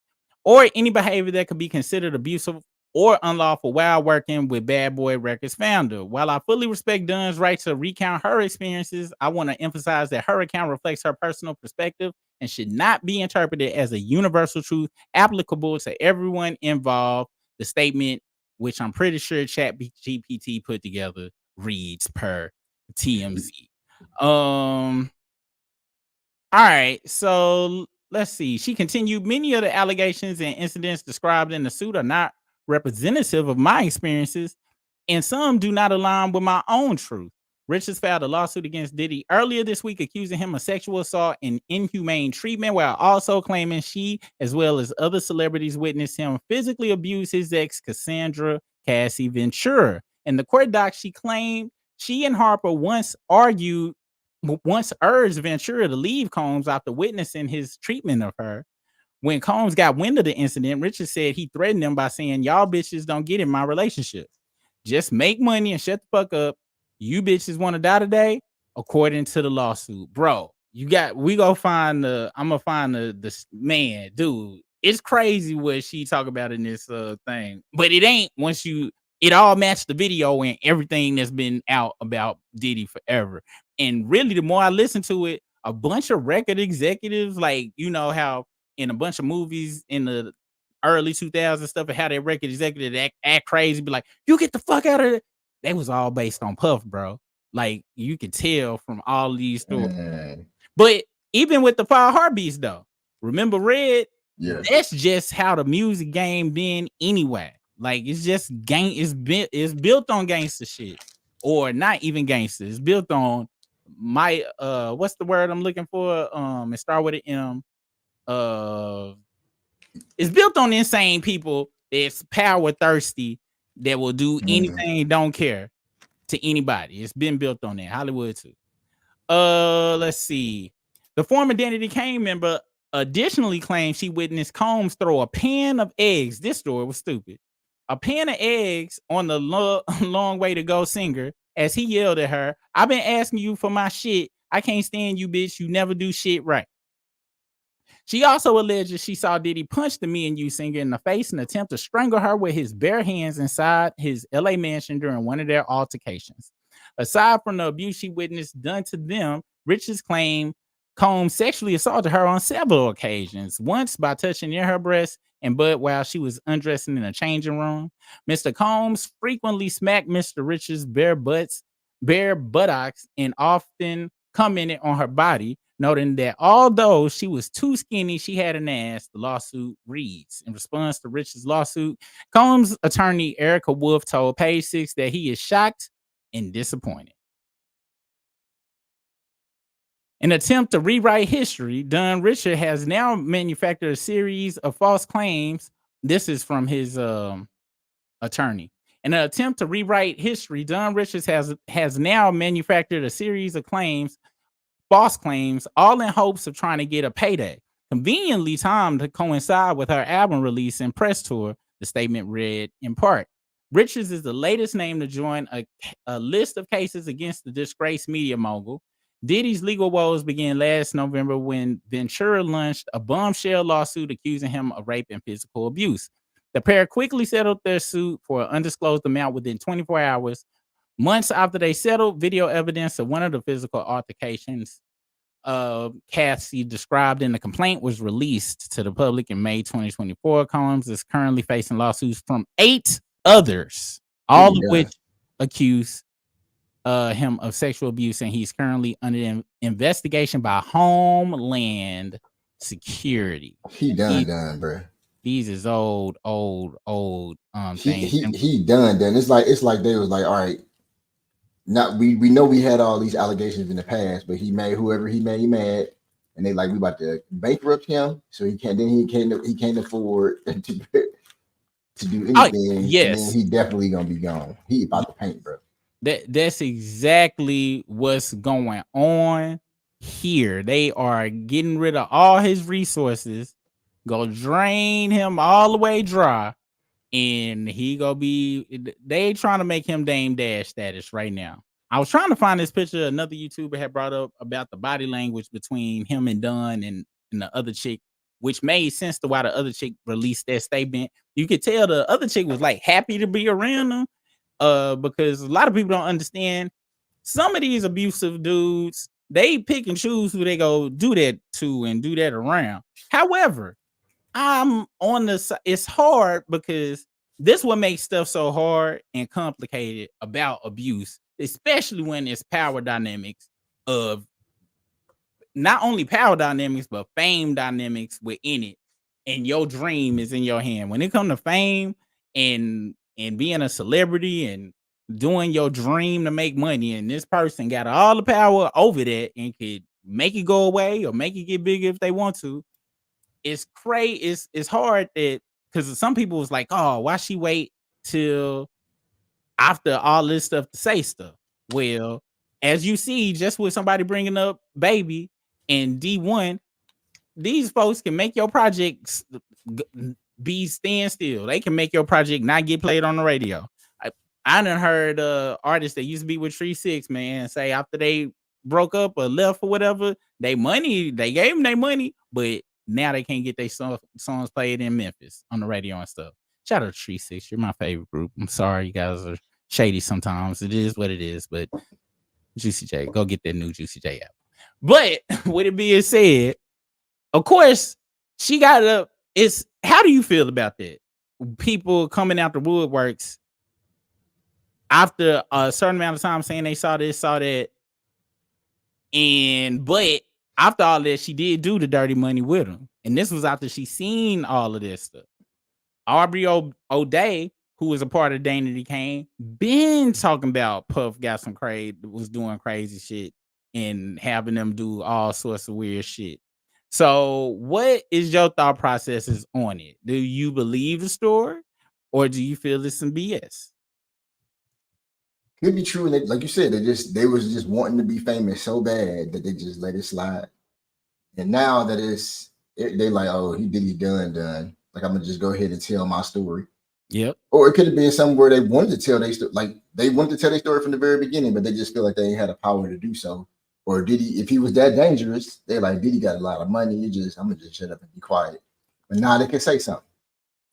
I 100% believe that's what it is. And with her mentioning her homegirl was there, and they, had a Love Is Blind moment with Cassie and stuff, and she's saying, "Oh, well, I wasn't there," whatever, with that ChatGPT talk stuff. I believe I believe she got paid off, honestly, or whatever.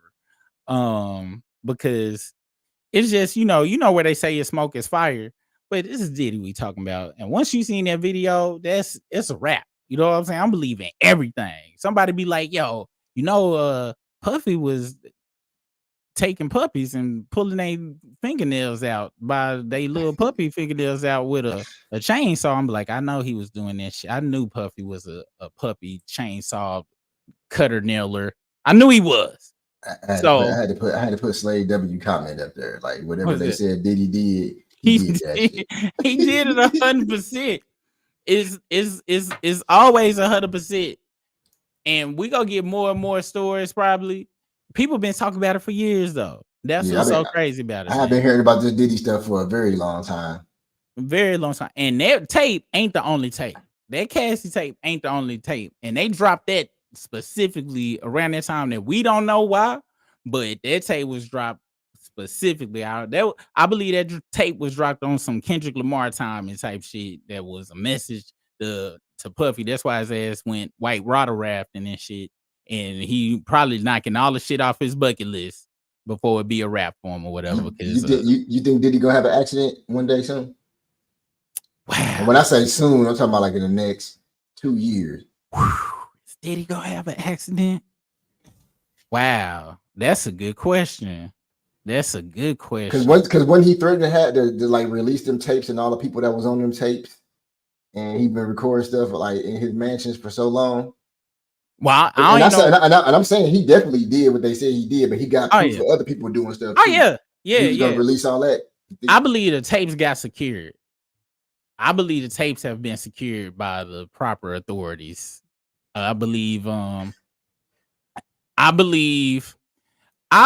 Puffy is such a narcissist that he probably not gonna have an accident because I think he's scared to die. I think he's scared to face what possibly could be, you know what I'm saying? Because that's the one thing he don't know. He don't know what's on the other side. And I don't know if Puff believe in any shit beside himself. So I think he probably very scared of that. And if he do have an accident, I think Puff the type to pull a Nino Brown and be like, hey, yeah, I ain't dropping nothing. I promise what y'all need me to do. Bussies are yours. I'm busting it wide open for everybody. Please don't, you know what I'm saying? Like, if he had an accident, I don't see him standing up for himself or nothing like that. So I don't know. That's a good question. If it do happen, I ain't gonna be surprised though. I'm like, yeah, it makes sense. Brisk, you were right. I owe you a 1, 2, 3, I owe you a coat. However that shit go. Cause yeah, man. Let's see. It's sad because a lot I'm older and a lot of these women and men tried to go against him and folks know what happened. So all this why is ridiculous. Yo, hey, Diddy's not going broke. I think he is putting money in foreign shell bank accounts to hide money in a foreign country. And they need to hurry up and arrest him and freeze his bank accounts. I ain't go front. Once Homeland Security on your ass, that's some other shit. Like if Puffy would have ran a long time ago if he could have. That's why that's why Russell Simmons got out. Cause did you see that Netflix special about him? I ain't seen that, but I know he definitely. What else would he be over there? Yes, he ain't never coming back ever. Puffy would have left when he could have, but he can't. When we say he broke, I mean like they go into it's a crescendo effect. Like, oh, how do it fall? It ain't gonna be like this. Of course, he got money to move around, but when it do come time to put him behind bars, ain't gonna be no. It's a wrap for Puff. Like he out here doing his stuff that he can do, but yeah, it's a wrap for Puff Daddy. And the thing about it is, like when we say Puffy broke, they trying to break him. I ain't talking about like break like a normal person break. I'm talking about like break you to the point where you can't defend yourself against murder. Or you can't defend yourself against Homeland Security. It costs millions and millions and millions and millions of dollars to defend yourself against entities like that. Millions with M's. Millions. So yeah, he got money and he got money other places, but he can't leave America. He cannot leave America. They go catch him. It's the same thing with R. Kelly. R. Kelly should have. And this is just coming from somebody that if you got to be on the run, if I'm doing crimes, my first thought process would be getting the hell out of America as quick as possible. These weren't these people's choices, and I don't think it was not their choice by choice of them. I think they attempted to, and we talk about Homeland Security now. If they investigating your ass, you not leaving the homeland. Nah, bro. You not. You ain't leaving by private plane. You ain't leaving by helicopter. You ain't leaving by nothing. You ain't leaving by the. You might be able to get on one of them boats that one of the Venezuelans came up over here. You might be able to row that bitch back over there if you slick enough. But no, it's a wrap for Puff. They gonna let him walk around. Same thing with Madoff. Madoff was walking around for a long damn time, still living in his penthouse, all sorts of baller shit. And then they came and took his ass to jail. I forgot about Madoff. Damn, sure did. It's a documentary about his last like month or something being free and shit. And just imagine, bro, you come into a top level penthouse that's big as like a mansion in the sky, 3,000 square foot penthouse, bro. And the police standing there next to you while you taking a piss. Like, hey. You know, so no, Puff ain't broke, but he broke. He broke. No, her saying she puts her hands flat on the ground was gross. Him co-signing like a pimp. Oh, y'all must be talking about Shannon. It's some other stuff. Yeah. Hold on, like 2 minutes. I'll be right back. All right. Shannon is a 3-time Super Bowl Hall of Fame. He don't need clout. Y'all not even giving him the. I'm not. I'm definitely not giving him the benefit of the doubt. The reason being, and it sounds like you a fan. Let me know this, Tiff. Please tell me this, Tiff. When you watch him in Ocho's show, if you watch his the Nightcap show, what's usually the first commercial he do? Because right after this, his very first commercial was for the bootleg Viagra. That's all I'm saying. It made no sense. You can't go on live like just like how Kim said. I'm not gonna give him the benefit of the doubt at all. It is very clout chasery. It's a lot of people that's got a lot of awards. That's won a lot of stuff that's done some dumb stuff in the name of clout. In the name of clout. But, you know, that's what makes America great. We all have our own opinions about something, but it's very cloutery. And the chick ain't made herself known. And it's just very bullshittery for me. This is for me, though. They all along Cassie had them biker haircuts. The music video didn't make sense. Diddy had them in leather bathing suits in the snow. Some mess. Like what y'all talking about?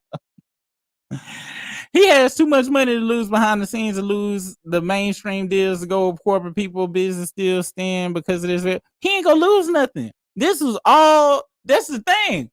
A lot of people be thinking these people be doing this just on their own accord. No, they be having whole teams setting up this stuff.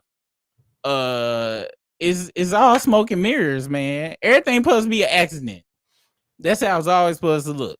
They didn't know that Super Bowl reaction was gonna be that bad with Justin Timberlake and Janet Jackson. That was planned too, but they didn't know that blowback was gonna be that hard. She had a pasty on for a reason. A lot of people don't like to talk about that, but they planned that whole choreograph. There wasn't no malfunction. He did it. It was all on beat. Lights went out. Next thing you know, Moms of America. Oh my gosh, my son saw a black tit, and it was a wrap. But they wasn't expecting that. They just thought it was go, boost the ratings a little bit. And the fall came on Janet. They was like, Justin's making us too much money. But that was planned. Anything that you see that ain't a slip and fall like Michelle on the BET, or somebody might going out or something like that, or old dirty bastard getting up in the middle of the Grammys talking about Wu-Tang is for the kids on all these drugs. Hey, when you talk about Michelle, Phil, is that when she dropped Stevie Wonder off the stage? Stevie Wonder? She was walking Stevie Wonder off stage one day at some event, and she wasn't paying attention, and Stevie Wonder just fell off stage. Michelle from Destiny Child? Oh, my bad. Michelle Obama. She dropped Stevie Wonder? Yeah, I'm gonna find that was a mistake. Ain't nobody dropping Stevie Wonder on purpose. I'm gonna find a video and send it to you. ain't no setting up that now. The NFL cannot have Wayne perform at the halftime show because they are trying to cover up the effects of CTE. And Dang. Not the CTE. Man, Charles Cole, I hope you a healthy hater, man, because we gotta have you on these weekly calls, dude. I promise this dude is pure comedy, dude. This dude is pure comedy every time. Yo, hey, that's factual though. What was the female artist that suspiciously passed away that turned down Birdman? What was that girl? It was somebody that happened. This was a while back. Let me see, because I think she was on. Hold on. If we talking about the same girl, I don't know. Somebody in the chat know, because I don't even know how to Google for it. But if we talk, is you talking about the one with the? This might be somebody else. I'm thinking about them two chicks that was on Cash Money, that bald head chick, and then that other chick that had the chain thing that was on Young Money. The first one was supposed to be on. Yeah, I don't think I'm talking about the same thing as you, Stephanie Williams. My bad. Let's see. Birdman learned them from them streets. Been dirty. Yo, been dirty. That badass yellow boy gone because of dude. Yeah. Gone because of dude, man. Bloomberg report said the NFL never asked you. Damn right they ain't asked that dude. Nobody want to hear the dude up on the damn stage, double cupped up. And white folks like, hun, look, I don't know too much about the culture, but I'm pretty sure I'm pretty sure Drake doesn't really sip lean like that. You really think so? Like, I saw him in the car with Adonis. I'm like, oh, really? And really, to be honest, Drake done turned himself into a druggy type promoter. He really ain't even a good representative for the damn Super Bowl no more with the lifestyle he been promoting. And that's without all of the shit that Kenny said. Yeah, he literally getting face tattoos and all, and he think this is what I feel like Fraudry is forgetting. He forgetting 50% of himself, and he forgetting he in America. You can't pull that Post Malone shit and think you go get away with it, bro. Because Jay tried to tell you, you think you OJ. Yeah. But you're not OJ. Yeah, still nigga. He know they think about that about him. So yeah, Fraudry got the game. I'm really living this rap life. Let's see. It always happened. He ends up destroying. Oh yeah, we went way back and stuff. Which I'm like I said, I'm trying to respect y'all spending y'all time with us. It's probably been going since the first time he got bent over. Wait, now he doing the bent. Who got you talking about Wayne? Oh, it might be Weezy F, baby. Please don't forget the F. Did you say that? Damn, let's see. Fraudry tried to hook up with Rod Wave too. I'm glad he did. I'm guessing Rod Wave curved that nigga because he would have took Rod Wave style and went crashing through a window. We never heard who Rod Wave was if he ever tried to. Have they done a collab? Let me see. Let's see. He definitely would it because that was some because Rod Wave be doing some straight emotional stuff, and that would Drake would slid right in that lane. Let's see. They got a So record? Rod Wave, apparently Rod Wave been wanting to. It sound like, but it ain't happening. It says Rod Wave's Drake collab dreams comes true after a boost from hold on, let me share the screen. I hope not, man. I hope people understanding what the game is, man. How long ago was this? This was this was 2023. So I'm guessing they never had it yet. But Rod Wave had his answer ready when he asked which fellow musician he'd like to get inside the booth with. But I don't know, man. From what I know, Rod Wave make like super depressive music. So maybe he done, went and talked to somebody and that ain't his dreams no more. Because he done came back to somebody talk some shit. Hopefully damn At Homeboy done called and was like, hey nigga's a bitch ass nigga. Please don't do a song with this. For real. Shannon said, I don't need the bailiff. I got my Mattel. I got He sound like the cowardly Bow. Dang, man. I don't need Skip Bailiff. Messing with Unc like that, bro. I got my Mattel. Taking a sip of this. Let me stop playing with that dude, man. That dude, Pause. Hold up. That wasn't pause. I'm sorry. You know what? I wanna Let me stop playing with that dude. That was too much. I think it's because we talk about too. That's the issue. Yeah, can y'all imagine Diddy in the slow moving police chase screaming? Can't nobody take him out. Can't nobody. Hey, for real though, if he do go to your thing about the accident, he gonna run before they be able to pull the accident. Diddy, he gonna run during the accident attempt. Like he going out like. He one of them folks that I'm like, I'm gonna go out on my own accord accident before the regular accident. For real. Fraudry try. Okay. See why I be going back in the comments? Because there's a whole bunch of other comments. Because we at the end. Leave Shay alone. He did take the pills. He said 36 hours is how long they last. And they're picking Michelle Shay like Snow Bunny. They didn't sound like no Snow Bunny to me. No, I ain't sound like no Snow Bunny. I told you. I said it sound like it probably his ass. If that's true, hold on. What did he say? Oh yes. Hold on, y'all. I was gonna do the clip of Mal and whatchamacallit talking about this new song. I ain't gonna lie. I ain't got the energy for. I gotta be in a certain type of mood to listen to Mal glazing ass. Like, oh my gosh, that dude be last level glazing. What time is it anyway? It's 10 o'clock. All right, we pulled the 2 hours. We made it through the whole thing. All right, guys. Well, thank you for joining us tonight. Before we go, I just want to let you know, don't forget, for anybody that is interested in joining the membership, all you got to do, where we at? Hold on. This current culture. All you got to do is come here to our channel and hit this join button. You'll be greeted by this video.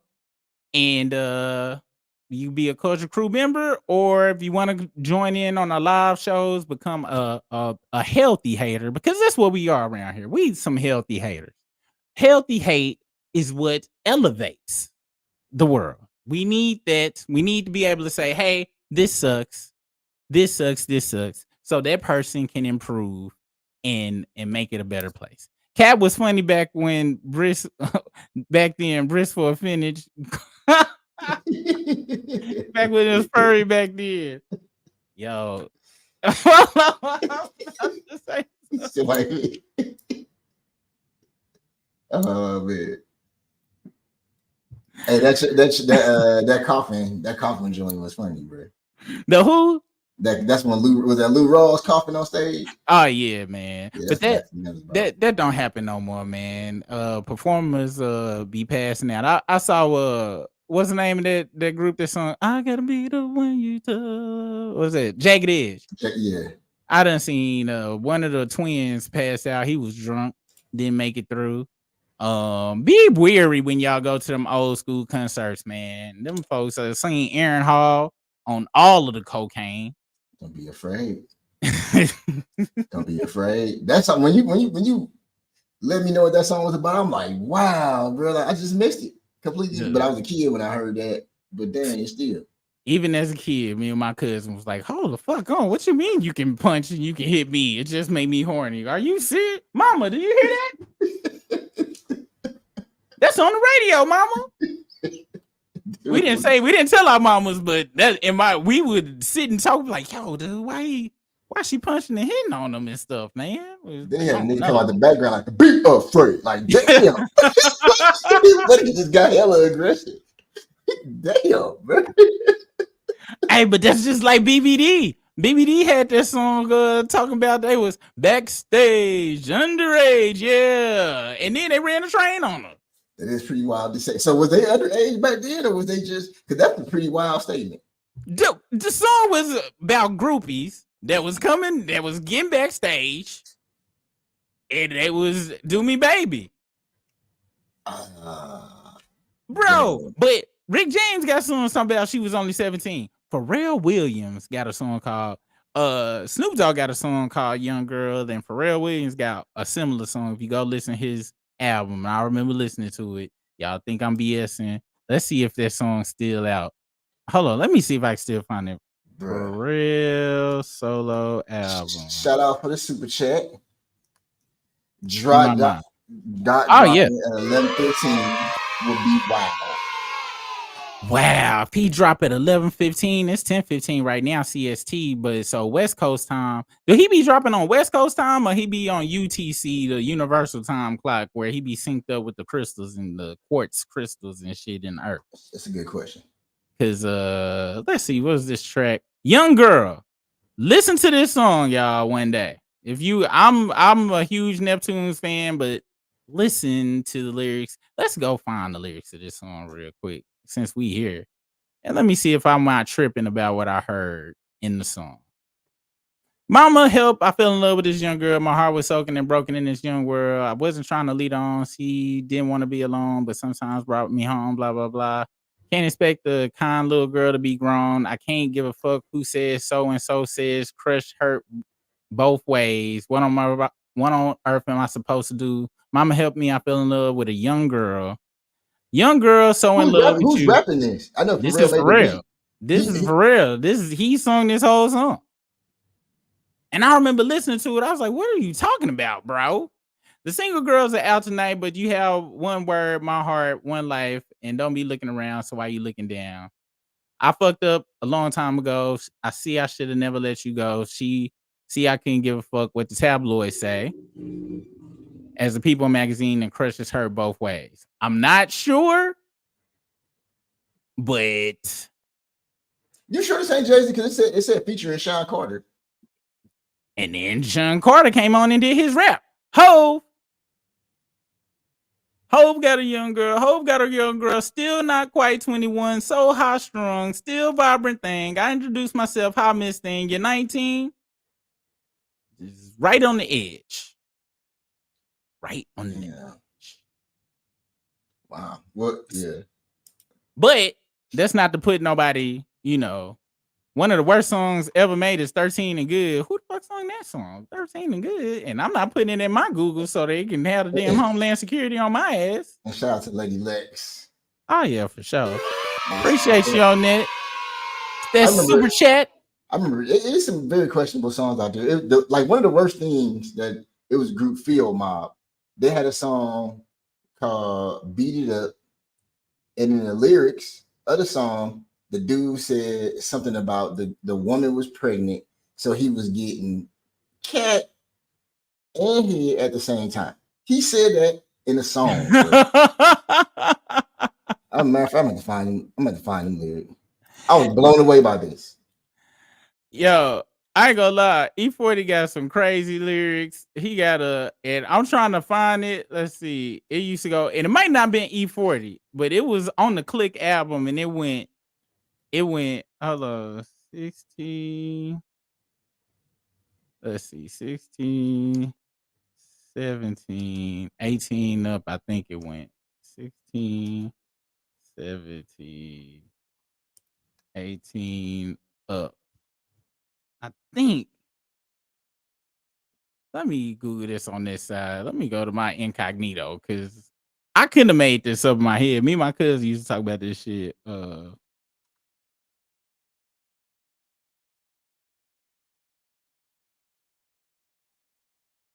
Let's see. E40. Because I might be tripping. Oh my gosh. But this might have been about killing somebody though. Which I'm praying it was. Hold on. Oh shit. Or maybe this was a song about, I don't know. Some Bay Area people, if you from the Bay, tell me if you know this song and tell me if this was not maybe this was a song about not, about something bad, but it said because we would only listen to, this was one of them songs that was we would listen to in the background. It's called Sideways. And so let's see, Miles, bitch, so I don't know if this was like a song about, the perils of the street, because that's the only lyric that stood out to us. But I'm gonna let you read the lyrics to this. Only 16, way too tight. What the fuck? Bruh, that started off very questionable. But age ain't nothing but a number. Baby got her hair done by Shonda, 9, 10, 11, and up. If you bleed. Wow. And I remember hearing that. I was like, me and my cousin was like, get the fuck out of here. Did you hear that? I definitely, I'll have to listen to that whole song to see the context of that. Yes, that I gotta see. terrible. And they start wanting to know if Be Legit can kick it tonight. What else? Yeah, I don't know who verse this was. And I think they was going back and forth on the verse. And it sounded like E40 said that part. And I was like, yo, that's wild, bro. Go to look up the lyrics for a song called Eat 'em Up, Beat 'em Up from Field Mob. This is probably why Field Mob not around. Oh, Field Mob not around because Ludacris is a dirty motherfucker and he fucked him over really just like he did go to the lyrics. Let's see. And it's like towards the bottom. It's like the third. What's a key word?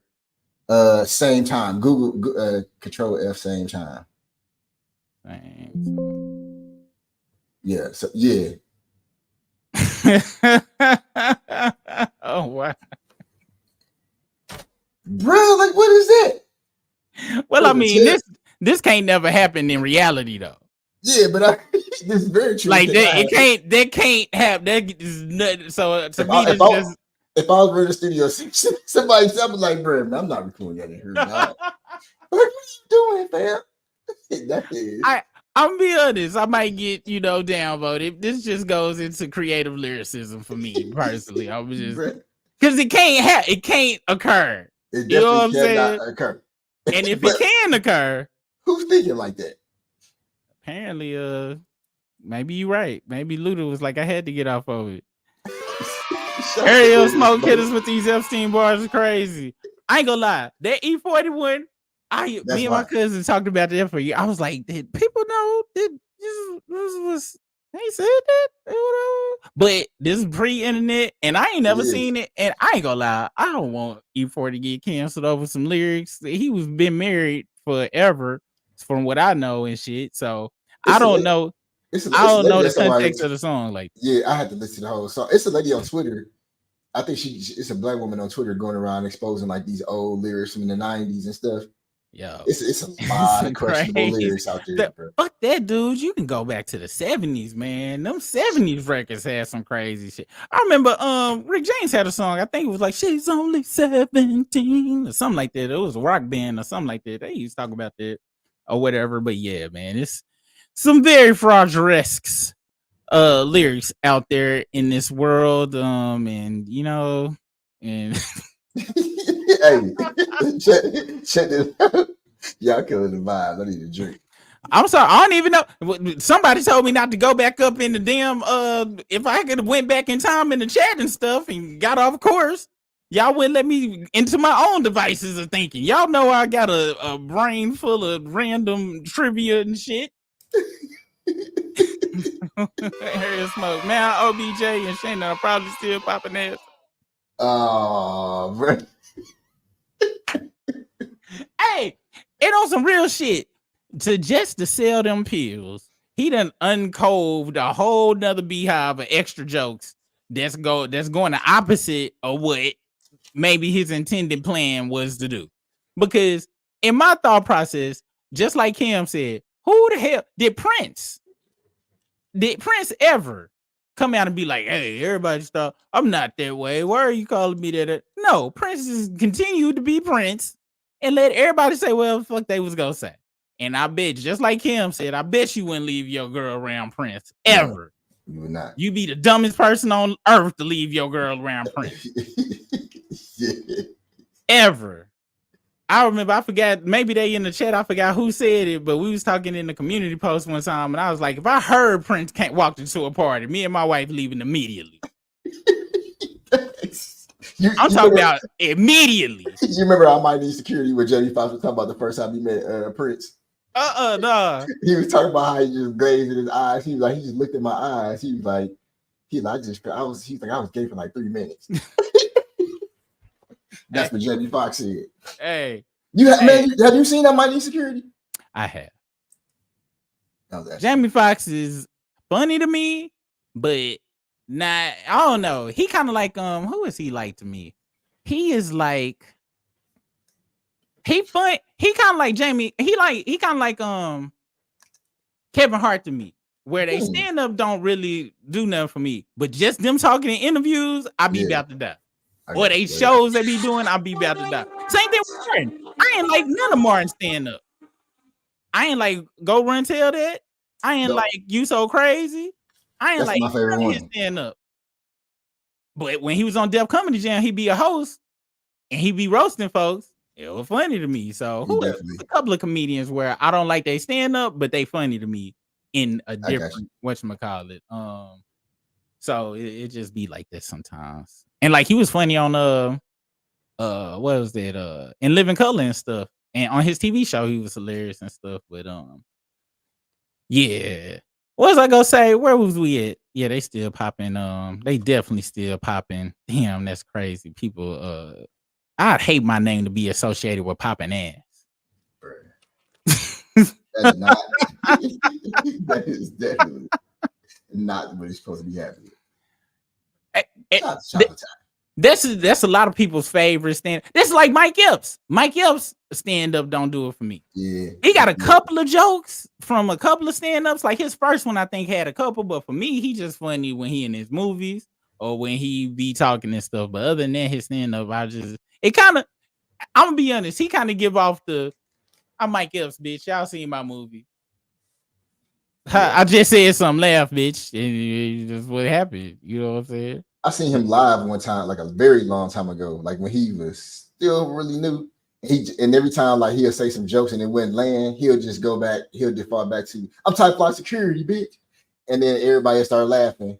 And then he'll tell some more jokes, and then people wouldn't laugh, and then he just go back to that. But that was a long time ago. He did that on one of his stand-ups. Oh, bro. Not continue, but you could tell it was going. And so he was like, "Y'all remember I played Day on Friday, right?" And then went into a whole time. I was like, "Come on now, hey Tiff, man, I'm gonna give Tiff for hold on, let me see. I don't know all the sound effects on here, Tiff, so don't get offended." Tiff crashing out for he did get some new hips like 2 years ago. Between the last 2 years, Shannon Sharpe got some new hips, some surgically repaired hips. Shannon, Tip told us, man, we need to give Shannon the benefit of the doubt.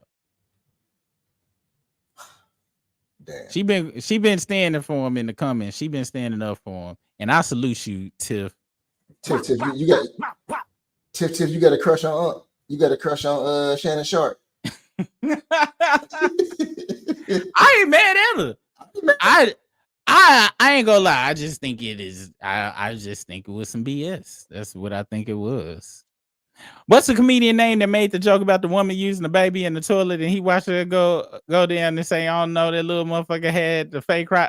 That's Corey Holcomb. I'm about to say that sounds like some Corey Holcomb type jokes right there. He's like, you know, the worst part about what he was saying.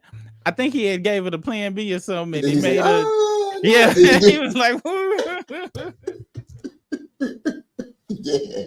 He's like, the worst part about it, I had to act like I was sad about this motherfucker. Yeah. Hey, Corey Holcomb is hilarious, bro. Hey, I ain't gonna lie. And ladies, I love y'all bodies no matter how they are, but I ain't gonna lie. When that nigga said that woman stomach looked like balled up homework, I'm talking about, dude. I had never heard nothing so crazy in my life, dude.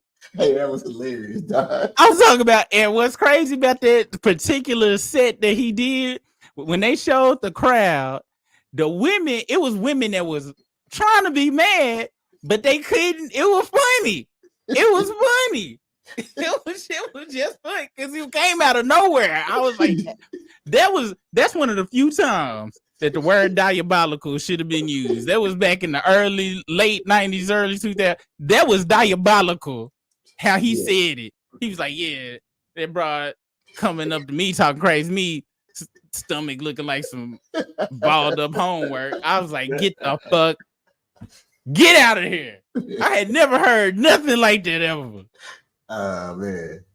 Yeah, man. That was too that, and they would show the crowd, and you hear some people kind of boo. Then you see the married couple, the dude trying not to laugh, his wife right there looking at him like Jada was looking at Will on the damn Oscar night. I was like, damn, boy, yo. He said the scariest thing to see is a fly coming out of Magic Johnson. Was it fly or mosquito? It was a mosquito. Hey, Corey Holcomb has said some very funny things, man. Oh my gosh. I like DL's political commentary. Steve is more funny to himself than anybody. He really is. Like, I'm gonna be honest, he did a great job hosting Kings of Comedy. And I love DL's stand-up as well. His I like his stand-up more than listening to him on his radio show. Yeah. DL, I like his because I don't know. I be agreeing with him sometimes, but sometimes I don't and stuff. And it don't even be not agreeing with. I don't know. It just be. I like his stand up though. And Steve Harvey be hilarious hosting shows like Family Feud. He's really good at doing that. He good in little, you know. But as far I watch one of his whole stand ups and shit, and it's like, you know, he got a demographic. I feel like, and I'm not in that demographic for his jokes that he be saying. He more for the my mama's generation and stuff like that. I feel. They relate more. Hey, you know who else? You know who stand-up I walked out on and they headlined? Who? And this was the craziest night. So we went to go see the Kings of Comedy 2 tour where it was George Lopez, Charlie Murphy, DL Hughley, and Sid the Entertainer, right? I remember not being excited about seeing Charlie Murphy because his early stand-up was not good. I'm talking about it was bad.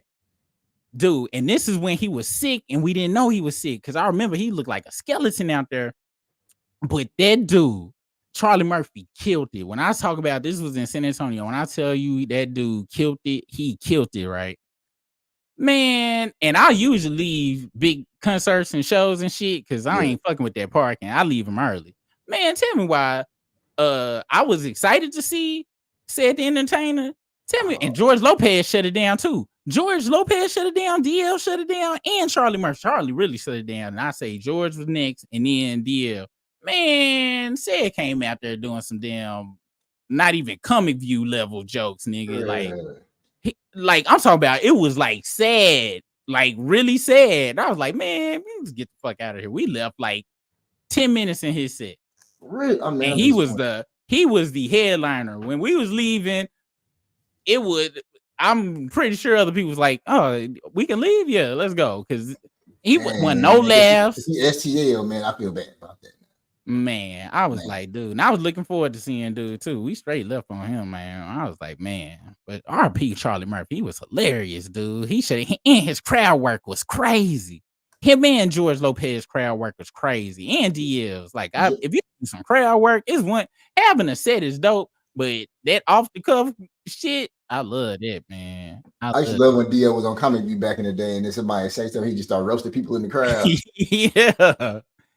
Since Bernie Mac died, there's been no comedians who's held a good stage show. They have moments, but yo, it's rough, dude. Even with like Cat Williams' last special was very hit or miss. That one he did live on Netflix. But I done seen Cat Williams, I want to say 3 times for sure. I'm trying to see if it was a 4th. The first time I saw Cat Williams, this was in San Antonio too. He had Mark Hurd with him. He had Red, the light-skinned dude, and he had this stud comedian that was hilarious. All his people he brought up in front of him was hilarious. He always got a good starting lineup. But that show, and then I saw him again in Austin with my mom. That was like the last show me and her went to go see. That was her first comedy show, and my second time seeing Cat. Cat, I'm talking about ripped it. It was shaking in that bitch. He was killing it so hard. But my last time I went to go see him, I went to go see the World War III one, and the one after that, I believe. And I made it a laugh one time. And then the Netflix had like 2 good jokes on it. So I'm like, people can't follow. But you know who was the best person? The 2 best comedians I went to see live was Chris Rock and Dave Chappelle. And I've seen Dave Chappelle twice. I seen Chris once. They're like the GOATs. They up there as top. They definitely top comedians. Yo, both shows, it was full of white people, and both of them just went in talking about white people. Like, I'm talking about calling them all kind of crackers and everything. And like, and they just in there eating it up. And they was like, yeah, I'm talking to you motherfuckers. And it was wild, dude. Them the 2 best comedy shows I've been to. Cat Williams was the 3rd, his first show. And some more was good as fuck too. I seen some more. Deion Cole is funny. Deion Cole's hilarious. Seeing him. I think I seen Lil Duval when I was in Florida, and that was like in 2006, and he was hilarious. I go to all the comedy shows I can go to. Who else? That's all I done been to that I can think off the top of my head. Dave is somebody I'll go see. I went to his last show in Dallas that he did. Me and my wife went to that one. I'm always go see Dave. 3 times I seen Dave. That was my 3rd time to see Dave. Now I'll travel to go see some comedy shows. I got to see Dick Gregory. Oh, word. I know he was funny. Yeah, he cussed me out too. On some real shit or just on some comedy shit? He really cussed me out. Like what happened? Cause we was in there. This was at the Improv in was it not Plano? Where the Improv at over there? Addison, the Addison Improv. And so we at the show and we sitting at the table, and it was this dude in front of me. He was like drunk, super drunk, and he kept on talking during Dick Gregory's show. And Dick Gregory thought it was me. And so he did the middle of his stuff. He was like, hey, shut the fuck up when I'm talking. Like pointed at me with all his fingers, bro. And so I'm just sitting there like, damn. Oh shit. Like, cause Dick Gregory be cussing hella hard. And so everybody in the crowd looking at me, bro, like, oh, what's this dude over here? Why he keep on making noise with Dick Gregory? Because it was definitely annoying. Like, Buddy just kept interrupting Dick Gregory. And he thought it was me. So he cussed me out. Luckily, during the midst of me getting cursed out, the dude said something else. Dick Gregory just redirected his points to that dude. He didn't apologize to me or nothing like that. He said he just kept going with the cuss out and just redirected it. But for like a good 3 minutes, bro, I was getting cussed out by Dick Gregory in the Addison Improv. And it was people there just looking and laughing at me like, this idiot. Why the hell you over here talking to the Dick Gregory show, fool? Was you with a girl? Yes. What she do? Was she laughing at you too? She was definitely laughing. No, it was funny. I ain't gonna lie. I started sweating and everything. I'm like, bro, this dude is why is Dick Gregory cussing me out right now, fam? Hey, dude, When you start sweating, you know it's a wrap. You know you done fucked up. And I wasn't gonna say nothing back. That would have made it worse. Yeah, man. I ain't gonna lie. I would at least been like, but it's dude, it's him right here, Dick Gallagher. Damn, that's crazy, yo. Speaking of sweating, as you see, my brow is a bit parched. Wait, that's the opposite of it. I can't say wet because I'm gonna get a pause alert. Damn it, I'm sweating up in this bitch. These lights is hot. You as get hell. pause alert for saying wet. Yes, I would. You paused. You gave me a pause because I said I'm gonna go back on dude's thing, but I was talking about the damn Twitter. Now that I just said it again, that was an appropriate pause. I apologize for that, you guys. I should have been paused. All right, you guys, it's time to jump off. My wife is back, and I'm about to go cake.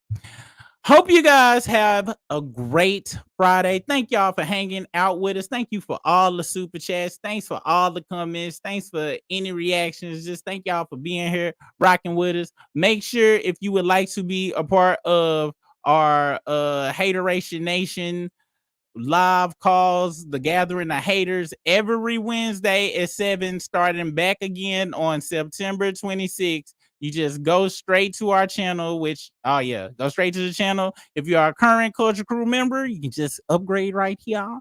And if you new, I was just going to hit this right here and join a part of a great community of haters. I'm still building that Discord out. It should be done by the 26th. So be on the lookout for that too. You'll have access to the Discord where we will be doing our bootleg versus. The next one coming up is Neptunes versus Timbaland. You got Timbaland, didn't you? Yeah, I got 10. And I got the Neptunes. I will be playing Pharrell's Young Girl just to be giving away a free